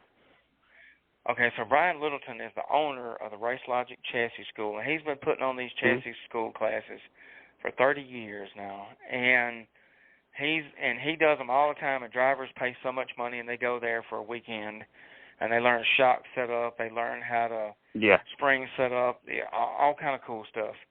Well, Brian come up with this idea this year, and me and Robbie's on board, and by the blessing of God, hopefully we get to go and have a booth. But so this year's chassis school is going to be in January of 2025, and it's going to be in North Carolina. It's going to be in NASCAR's backyard, maybe Mooresville. I can't remember the name of the area. But anyways, so what he's doing is he's holding a first ever, nobody's ever done this before in the history of racing, to hold a safety summit, basically, as a safety classes. So instead of your shot classes and all this other stuff like he usually does, this is going to be promoting safety only, and it's going to be different instructors. They're going to be teaching how to be safe, how to weld your car safe, how to do this, how to do that. So he's getting everybody from anybody. Longhorn Chassis is already signed up, Velocity USA race suits. I signed me and Robbie up for the fuel arrestor. And so what Robbie will do is he's got an industrial maintenance business. So he'll teach welding. He signed up for that. Then he's going to teach fuel safety, and then we'll have a fuel arrestor on display. And hopefully we'll have Kyle Jinks' car there with us to show what it looks like. Well, anyway, so Brian reached out to us about joining, and he's getting everybody. He's told me a lot of big names, Dallin Murdy and all the Murdy family is going to be there. And so, and maybe y'all might could get involved because it'll be in January when nobody's racing. So the cool thing about this school is it's going to be on a Thursday. And then he said everybody can tour the NASCAR shops, come early, tour the NASCAR shops, and then all day Thursday we'll do the safety class. And then that weekend, Kate Dillon is a lady's name. She runs the Cars Trade Show. And the Cars Trade Show is, I've never been to it, but it's in North Carolina and same area. And they're going to be, that weekend is 3 days of nothing but selling the latest safety products, the latest race cars will be on display. Anything to do with racing will be on display. So a lot of these, like Longhorn and everybody's already going to have a booth there to promote their products. And he said, what better way to come to the school on Thursday, and then when the thing starts Friday, be there. But he gave a condition. He said, look, I do not want anybody that's got a product to advertise and try to sell your product in this class. He said, if your product is good enough, then it'll sell itself. And I said, you know what? I am fine with that. I have no problems with that whatsoever. He said, you can talk about your product and promote what it does, but don't try to sell it at my class. And I said, that's fine with me. Well, that'll be awesome. That'll be really awesome. And I'm glad somebody's doing that. And it may be something that you and y'all's team, you talk with Chris or whoever, and maybe that may be something that y'all may want to do. And because I was talking with Kyle Jinks about having his car on display and showing what his fuel arrestor looks like. And then he was telling me, he said, well, my car is pretty covered up. You wouldn't be able to see it. But he did say that I could, angle it, put some mirrors and stuff in a way to where you can see it in the car and show what it looks like. I said, yeah, that sounds cool to me. And so it's all kind of, anybody. And he said it's not just for the big names. He said he's got vendors coming to build 12 race cars a year to 30 race cars a year. And they build chassis, and he said they'll be there. And he said he wants everybody, the small business. And I love it when somebody looks out for the small guy like us. So that's a big deal. So, and I love the fact that y'all are being sponsored by Kubota now. So that's really cool. Yeah, that's Joseph Joyner being sponsored by Kubota, and that's like I said, that's one of the things I'd love to do is start, really helping Chris work on some. I want to help anybody work on it. I hope corporate comes in sponsorship money wise, really big into super late models and helps them out because super late models has gotten so expensive. I heard an interview Kenny Wallace did with Mark Richards, the owner of the Valvoline 1 car, Pocket Chassis 1, and he said said not counting the cost of the cars or the hauler or anything, he's got $1.4 million a year in that car just to run. Whoa! It's $1.4 million now to run a super late model on a full series. So holy cow, crap, that man! that's not counting buying your motors or your cars or anything. That's just running the team for a year's $1 million. Oh yeah. And just imagine enough set of tires for each race. That's expensive. Yeah, I want to say, don't quote me on this because I'm not around when they buy them a lot of times, but I want to say, a lot of times I think they buy up to 10 tires a race, and they're $250 a piece. Well, you can imagine, NASCAR, what they got in tires. Oh gosh, that's like NASCAR, for instance. Like I was telling you on the phone today, I've been watching NASCAR since Moby Dick was a sardine, and I love it. Yeah. I watch it religiously. And one of the things they talked about a few years ago was that Goodyear. Now I don't know, it's probably gone up since then, but this is 3 or 4 years ago when they said this. But a set of tires, $25,000 a set, and they have to have enough sets for the whole race. So all these small, underfunded teens that can barely afford to race, that's why you see a lot of times if they go ahead and use their 5, 6 sets up, they have to go back and use a scuff set or whatever that they took off from earlier. That goes to show you that gets expensive. Yeah, and what that number you just gave, I follow a guy that's over Penske that talks about that, like how sponsors pay them and all that stuff. But he said the other day that for a race, it's $30,000 per car for a race for tires. Wow. $30,000 per race for a car, and he said we have 14. Yeah, he said so. You got 4 teams. He said so per race for a NASCAR car is $30,000 just in tires. He talks a lot about expenses for NASCAR and stuff like that. But that going back to sponsorship and dirt, to me, I think it from what I understand from talking to people is it's about $1 million to $2 million to sponsor a car for a race on a NASCAR level per race. Okay. Oh yes. A team, a sponsor could come in on either super late model side, even down to your local side, and spend that and get a car for a whole year on the super late model side. You could. Yes. If you gave let's say you gave a local 602 guy $50,000 or $70,000, that guy's racing like a king all year, and you're getting advertising. Oh yes. Stuff. I mean, but that's the way I think a lot of cars. If anybody's listening that has a car, I think that's how you're going to have to start doing it. You got to sell it like it's a television ad. You know what I mean? Don't sell your car and your driver. You need to start selling it. Tell these guys, I did a TikTok on my car. Look at your analytics. And if you had 1,000 hours of view time on that one TikTok you did for the weekend, or if you did 5 at a total of 1,000 hours, sell it just like a TV ad. They're paying, they're paying $10,000 for 30 seconds on major TV. So, look at it like that and say, I got you 1,000 hours right there. Let's see, and just, And when it comes to sponsorships, so, okay, I'm a big IndyCar fan. So, do you remember IndyCar legend Townsend Bell? Yeah. So Townsend Bell's an announcer now, sadly. I think he retired too early, but I love watching I loved watching him race, him and the Andretti's race over the years, and he retired a few years ago. Well, there's a video on YouTube where Townsend Bell talks about how to get sponsorships. Now, granted, he's driving a super expensive IndyCar team at the time this video was made. Yeah, $10 million. But $10 million car. Right. Yeah. Right. But it's still even for the small weekend warrior can watch this video and learn, because the whole video is about how to get sponsorships. And he goes into he breaks it down, goes into every little detail about. And one of the things that I like and I look at, like he described it, is you have to show these businesses that you want to be your sponsor. You have to show them how valuable it is to have them on your car. So, like for instance, Tri-County Speedway, where I race at.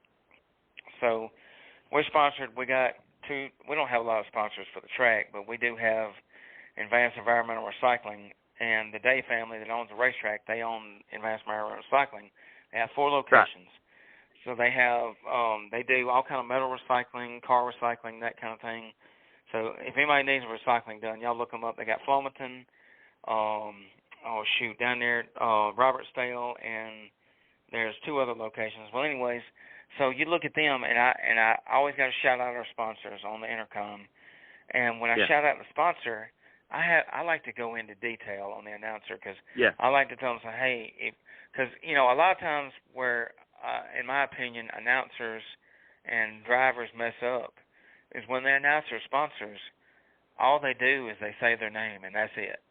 They don't say go to their Facebook, like their Facebook. They don't actually say what the product does. They don't give any extra details. All they do is just say the sponsor name, and that drives me crazy. I have to go in there, and even we have a list. Drivers are starting to sign a list, and I can read their sponsors out. And I like to go into detail. Like while I'm announcing, I'll go on Facebook, and I'll look see if they got a Facebook. Oh, there's the Facebook. Go like this page on Facebook, or I'll find the website. Go to the website. Here's the phone number. You have to give those extra little details to show these sponsors. Say, hey, it's worth your while to sponsor me, and pretty cool when you think about it like that.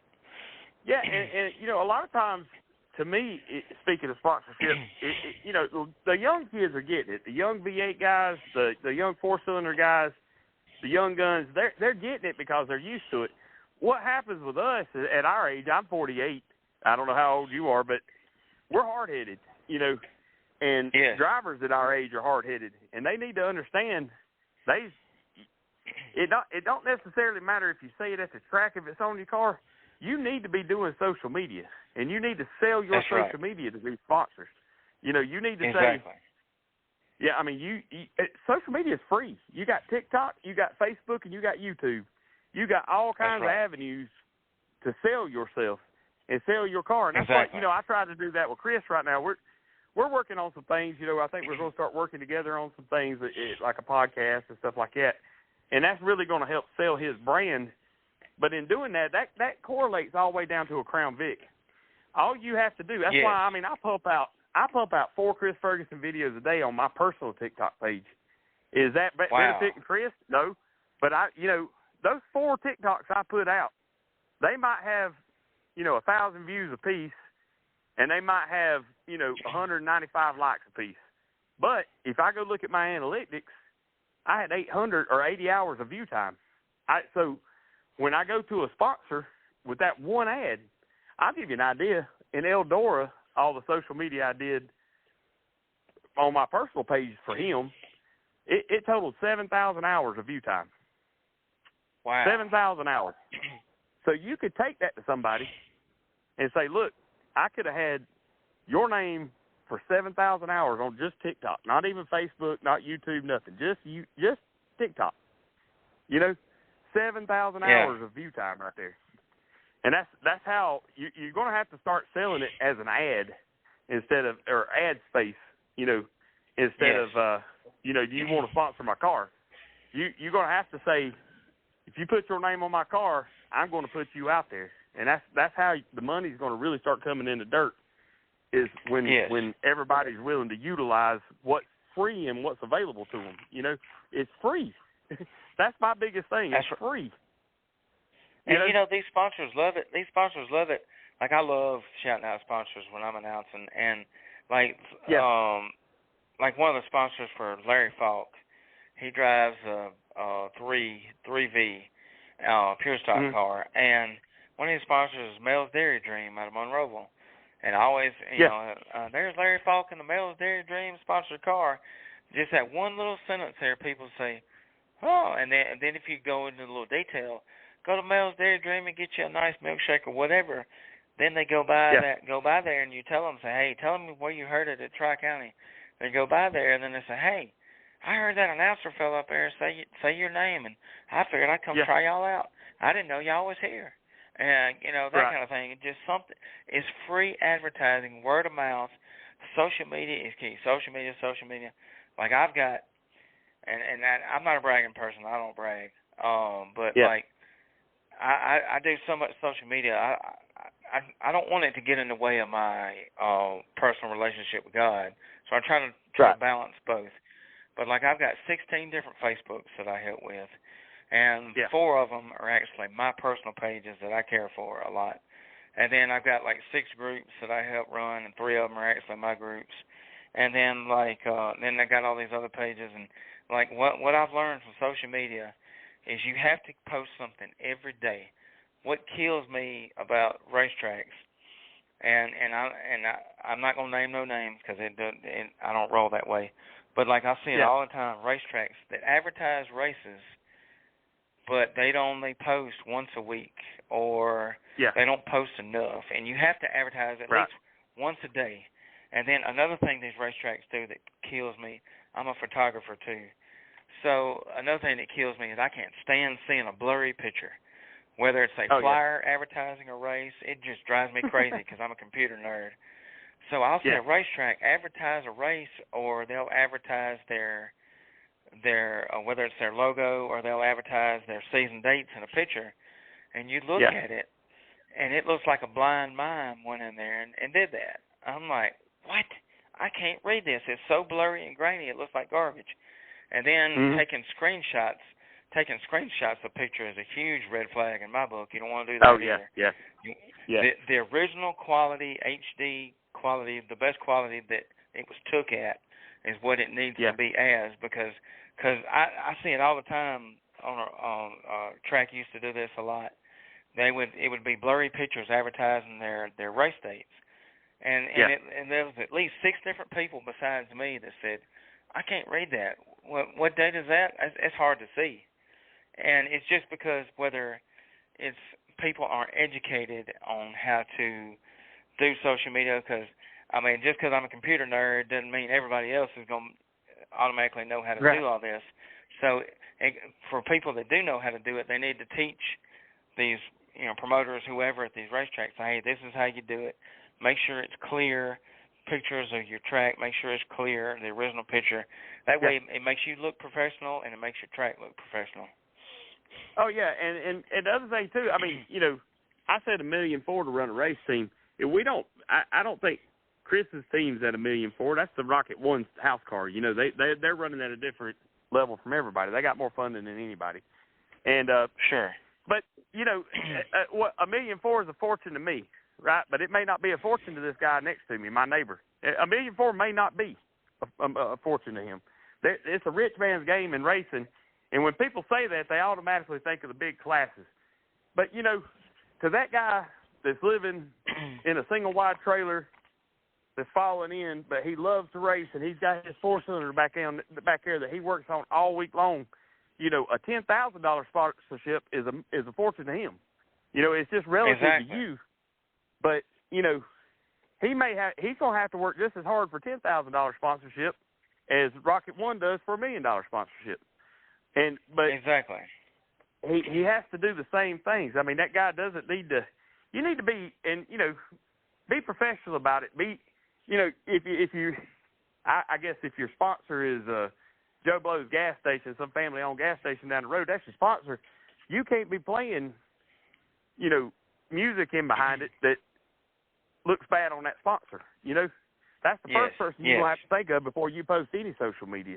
Because I see it on TikTok all the time. I follow it. If it has a race car on your page, I'll follow you right back immediately. But I see their videos a lot of times. I see a lot of videos sometimes that they'll post, and it's just, to the younger generation, it may not look bad, but the young, your 21-year-old buddy's not giving you $10,000 for your car. That 40-year-old guy down the street is. And you better think of him before you try to look cool in front of your 20-year-old buddy or 18-year-old buddy. That's right. You better think of that guy that can give you $10,000 before you think if your 18-year-old buddy down the road is going to think this video is cool. Exactly. And I agree with that, because I like to play Christian music. Of course, I play country at the racetrack, but I got a playlist now. I play a lot of Christian music, from Christian rock, Christian rap music, because I want to make sure it's good, wholesome music, and there may be 1 or 2 country songs that may have a little cuss word in it, but I try not to get, because you never know who's listening to that, who's seeing all this, and people watch more than what you think. People watch from a distance. Right. And it's not necessarily, if you personally have a problem with cussing or if somebody else does, 99% of the people there aren't going to care if that cuss word comes out. But the person that's over that racetrack or the sponsor of that racetrack, they may. You know what I mean? Yeah, that's what you got to think about. And that can run them off. Yes. Yeah, because it hurts their business. They're looking at it from a business standpoint, not from a personal. In their personal life, they may cuss like a sailor, but the last thing they want is a bunch of F-bombs being dropped over the top of their name on your sponsorship video, you know, Yes. or on your video for your race car. So, yes, I agree. And I'm preaching to the choir because I'll be honest with you, I put a video up that went viral, and I didn't really listen to the song. I listened to the beginning of it and didn't know it was a mixed song, and it's loaded down with cuss words. I didn't take it down. I should have. But, you know, that was my fault for not listening to the whole song and realizing it was a mixed song. But, you know, I don't want to sound like a hypocrite if somebody sees that video. I really need to take it down, to be honest with you, now that I think about it. But, yes, you know, it's how you do your brand. Like that's what me and Chris were talking about earlier. You know, I told him, I promised him, you know, I won't make you look bad. I won't make your brand look bad if you trust me to do this. And, you know, that's a lot of trust from somebody, you know, that they're not going to, because they could make one mistake and it could ruin your whole thing, your whole deal, you know. Yes. So let's I can tell go you, to this. Let me tell you how I got to be. Yes, do that. Okay, I'll tell you. So I drive Chris's hauler. It's funny. I drive Chris's hauler most of the time. I drive it on the Hunter front. They do have other hauler drivers because Chris is a super late model team that's all volunteer. So the whole crew's volunteer with him. We're the only crew that's running like that on the super late model or on the national level that I know of. Now, there may be a couple more, but as far as I personally know of, that is an all-volunteer team. You know, it's just buddies and people that want to be in super late model racing that learns how to work on a car. Because I tell everybody, I'm the same way you are. I can work on diesels. I can't work on a super late model. It does not correlate. I mean, yes, grabbing a 3/4 inch wrench correlates. I can get a 3/4 inch wrench and a 3/4 inch ratchet and take a shock off, right? But past that, it doesn't. Diesel mechanic does not correlate over into what they're doing. You know what I mean? I have no idea what they're doing half the time. You know, so you get what I mean, though, right? I mean, I'm sure it does correlate in other classes and stuff like that, but it can be like, you know, like you're swimming and you ain't got no life vest. Sometimes, even though you think you know something, you got to step back and let them teach you how they do it, you know. But anyway, so my buddy is a sponsor for Chris, and they got me hanging around them, and it's like I said in the video earlier today. Basically, my buddy and the car owner, Brian, Chris's daddy, they're good friends, of course, and they got me hanging around with them, and I didn't understand that they were getting me to know if I liked the team or if I got along with the team or not, and I think they were sort of, you know, without me knowing, you know, going to ask me, but that's what they did. They basically got me to hang around, make sure I got along with everybody for a while, and then I got offered a gig. Because anybody knows, even on the local side, you get there at 4 o'clock and you race till 11 or 12 or 2 o'clock in the morning. Even if you got a 45-minute drive, that's not a drive you sometimes are safe to do.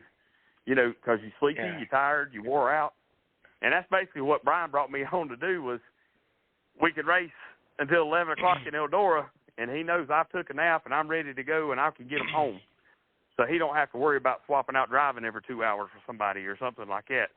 So that's basically how I got my gig, and, I mean, I'm ultra blessed to have it because I can tell you, you know, I always wanted to drive a race hauler. I wanted to drive for NASCAR. I wanted to do this and that when I was younger.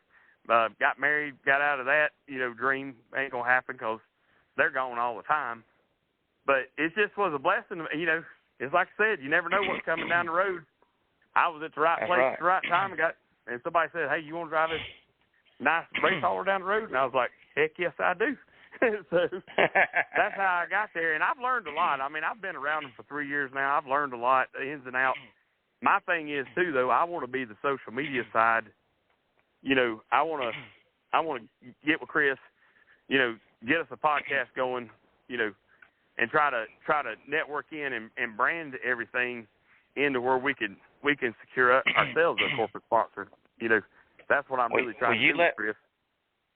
Will you let me know when you get that done, and I'll come on one night and I'll support y'all. I'll share it because you've been nice enough to come on mine, so I got to shout yours out too. Yeah. And so we're getting close to the end here. The clock's gonna run out, but before we end here, I want you to give a shout out to all y'all's sponsors for your car and whoever else you want to shout out.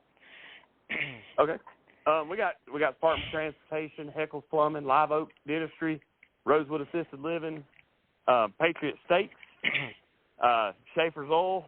There's and there's several more that I'm probably forgetting right now. But you know, if you're a good, you know, judging by who's going to listen to you, if you're a good Christian person and you want a team that you know you can follow, and it's going to be good Christian people, follow Chris Ferguson 22 on the super late model level, and follow his social media, because I'm going to tell you, they're good godly people. His mom's a good godly person. His dad's a good godly person. They're all just good people, you know, all the way around, especially Chris. That's great. So how many wins does he have in his career? I was kind of looking at that earlier. I'm trying to think. I don't know. It's a bunch. I know we won the Show Me one year. He's won a preliminary at Eldora. He's one of, I think, only 4 drivers that's won at Bristol when they put the dirt on it for the super late models. Wow. Yeah, and you know, just all kind. He's won at Smoky Mountain so many times. Cherokee, up here, Gaffney Motor Speedway. You know, I'm trying to think. I mean, he's won a lot. It's been a little. You know, we had that wreck with Bloomquist, and we destroyed our Bloomquist chassis. That Brian's the owners really, you know, we really got to know that chassis, so we've had to switch over to the Longhorn mid-season, and you know, we're learning how to do the Longhorn. It's, you know, it's just a whole different package. It's a whole different setups and everything. Cool. So yeah, it's sort of a little. We're starting over a little bit right now, but you know, I have faith in Brian that he's gonna figure it out, and I think you can put Chris in the dump truck and he'll win. So you know, it's a good thing. In other words, he could win a race backwards blindfolded. I think he could, yeah. And it's, you know, I talked to Brian today, and it's like Brian said. He said, I never leave the house thinking we ain't gonna win. He said, the day I pull out of my driveway thinking I might not win this race, he said, I'm gonna quit racing. You know, so that's the mentality they have. It's definitely the same mentality that football players have. You know, we don't understand a lot of times. You know, that drive that they have to do sports, you know, to win. So I'm a huge Chuck Norris fan, and a lot of people don't know this, but he's a Christian. And I tell people Chuck Norris jokes 24/7. And so me and Scott Sessions, he's the guy that runs Northwest Florida Speedway in Baker. And I told him a Chuck Norris joke one night, and he come back at me. He said, you know what? He said, Chuck Norris can win a super late model race in a go-kart. Yep. Chuck Norris can do anything. I can tell you that right now. You know. Oh, look. What was Chuck it? Norris can dribble a bowling ball. But the boogeyman checks under his bed for Chuck Norris when he goes to sleep. You know, I've always heard that. So, I love Chuck Norris. They're great. Chuck Norris can do a wheelie on a unicycle. Yep. I'm trying to think of some more. I'm drawing a blank right now, but I love those Chuck Norris jokes, you know. Okay, so it's one last one before I end it. Yep. So the one of the best ones, it says crop circles are Chuck Norris's way of telling the world that sometimes corn needs to lie down. That's awesome. That is so awesome. Well, I tell you what. So okay, I don't know how you end the show, but if you don't mind, you'll say a prayer. I'll let you say it. And you pray for whatever comes on your heart. Yes. No, I'll let you do it. You just. Okay, that's fine to me. You say the prayer. What I'm gonna do is. Yeah.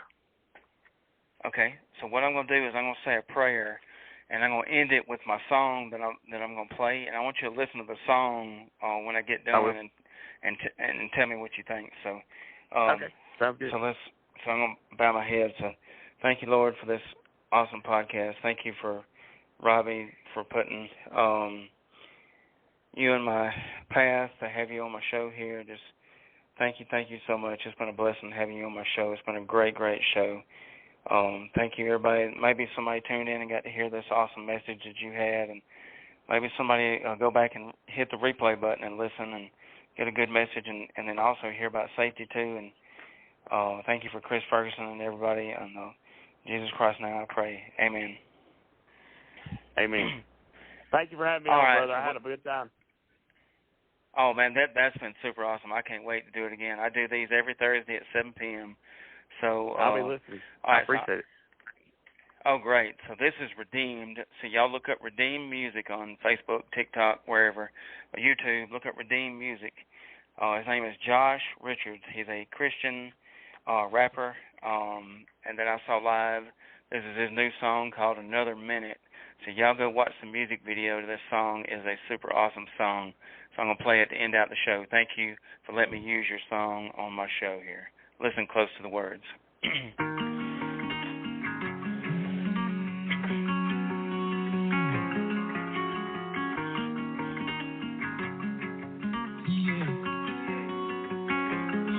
don't want to waste another minute. Every step I know you're with me. I've been walking for a while down this road of redemption. Called on you, Jesus. I'm so thankful that you made a way. 'Cause I was always running, acting stupid, getting lost in confusion. Played the game, was always losing, didn't know what I was doing. Defeated, I was broken, suicidal, feeling hopeless. I was so far away from the truth. Going 100 miles an hour, there was no speed limit. Had a stone cold heart, wasn't worried about forgiveness. Too focused on myself to hear God's voice calling me home. I thought I made too many bad decisions. Thought I made way too many mistakes. I thought I spent too much time worrying about all the things I couldn't change. Thought that I was too far gone from mercy. Thought I'd wasted way too many days. Thought I spent too many long, cold, dark nights digging my own grave. But you showed me mercy. You showed me grace. And in that moment I knew how that harlot felt when they dropped those stones and walked away. I don't want to waste another minute. Every step I know you're with me. I've been walking for a while down this road of redemption. Called on you, Jesus. I'm so thankful that you made a way. 'Cause I was always running, acting stupid, getting lost in confusion. Played the game, was always losing, didn't know what I was doing. Defeated, I was broken, suicidal, feeling hopeless. I was so far away from the truth. Going 100 miles an hour, there was no speed limit. Had a stone cold heart, wasn't worried about forgiveness. Too focused on myself to hear God's voice calling me home. Then I found you, you picked me up. You changed my name and you filled my cup. You carried that cross for me on Calvary that day. And I can't wait to see your face and hear your voice when you say, welcome home, my son, and you open up those gates. And I don't want to waste another minute. Every step I know you're with me. I've been walking for a while down this road of redemption. Called on you, Jesus. I'm so thankful that you made a way.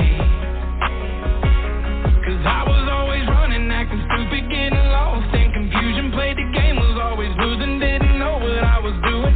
Defeated, I was broken, suicidal, feeling hopeless. I was so